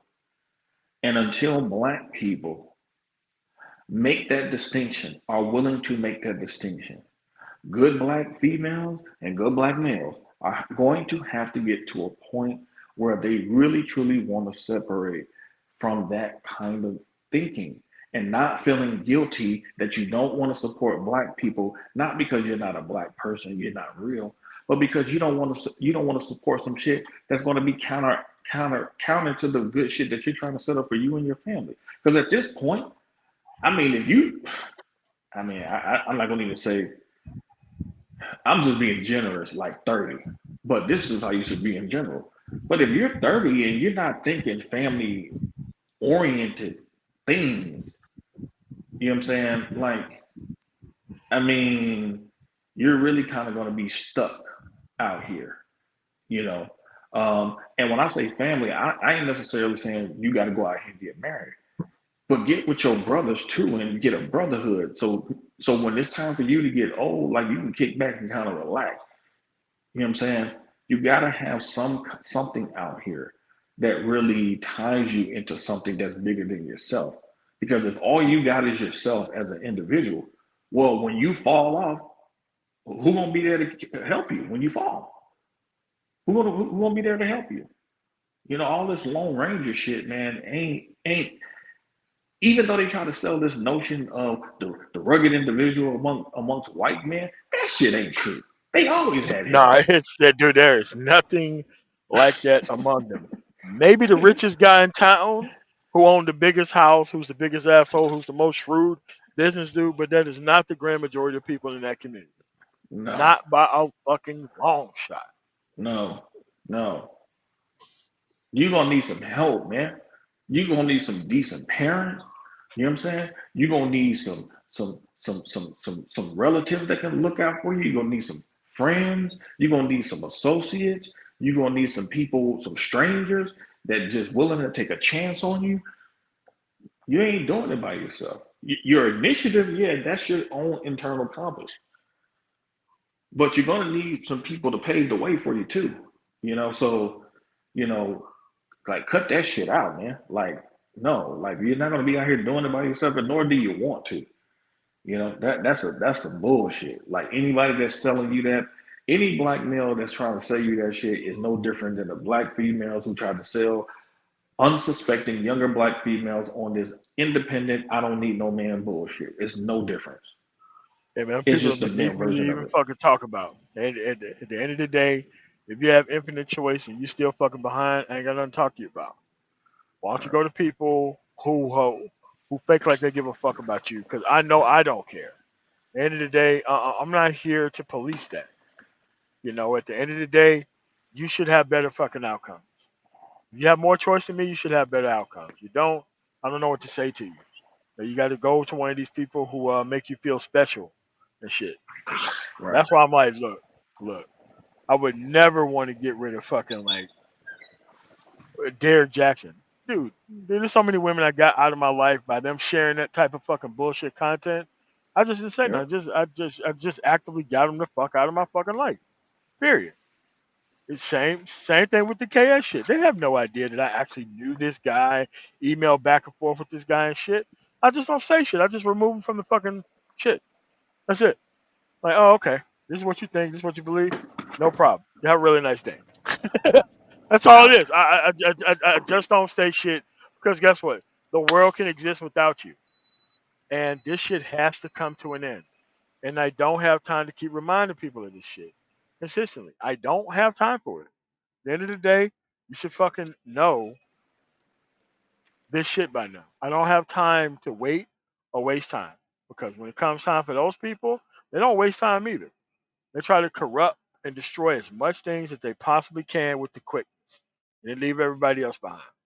Those people who sold all their heroin, all their dope and shit, and they go around and do the same shit that the motherfucking people did that the Italians did with like Atlantic City or fucking Las Vegas. They didn't do none of that shit. So don't Nope. expect me to do all this shit when I Nope. have my shit. I'm gonna make sure the shit works and that your ass is excluded.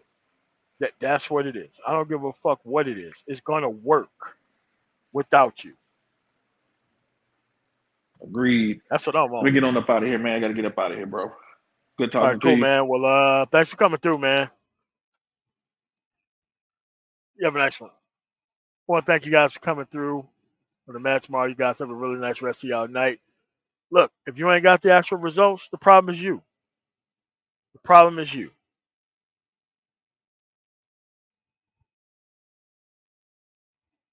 Yep, it's coming to an end by itself without genocide, without going house to house, without doing stupid shit. It's coming to an end because it cannot survive under its own weight. Finally. So, as I said, I want to thank you guys for coming through. I want to thank too, because I know and Ryan for coming through. You guys have a really nice night. Make sure you have the best arguments and the best outcomes to start with before you start arguing with people, because it's less of a conversation after that. Thank you so much. You got some really nice night. Peace.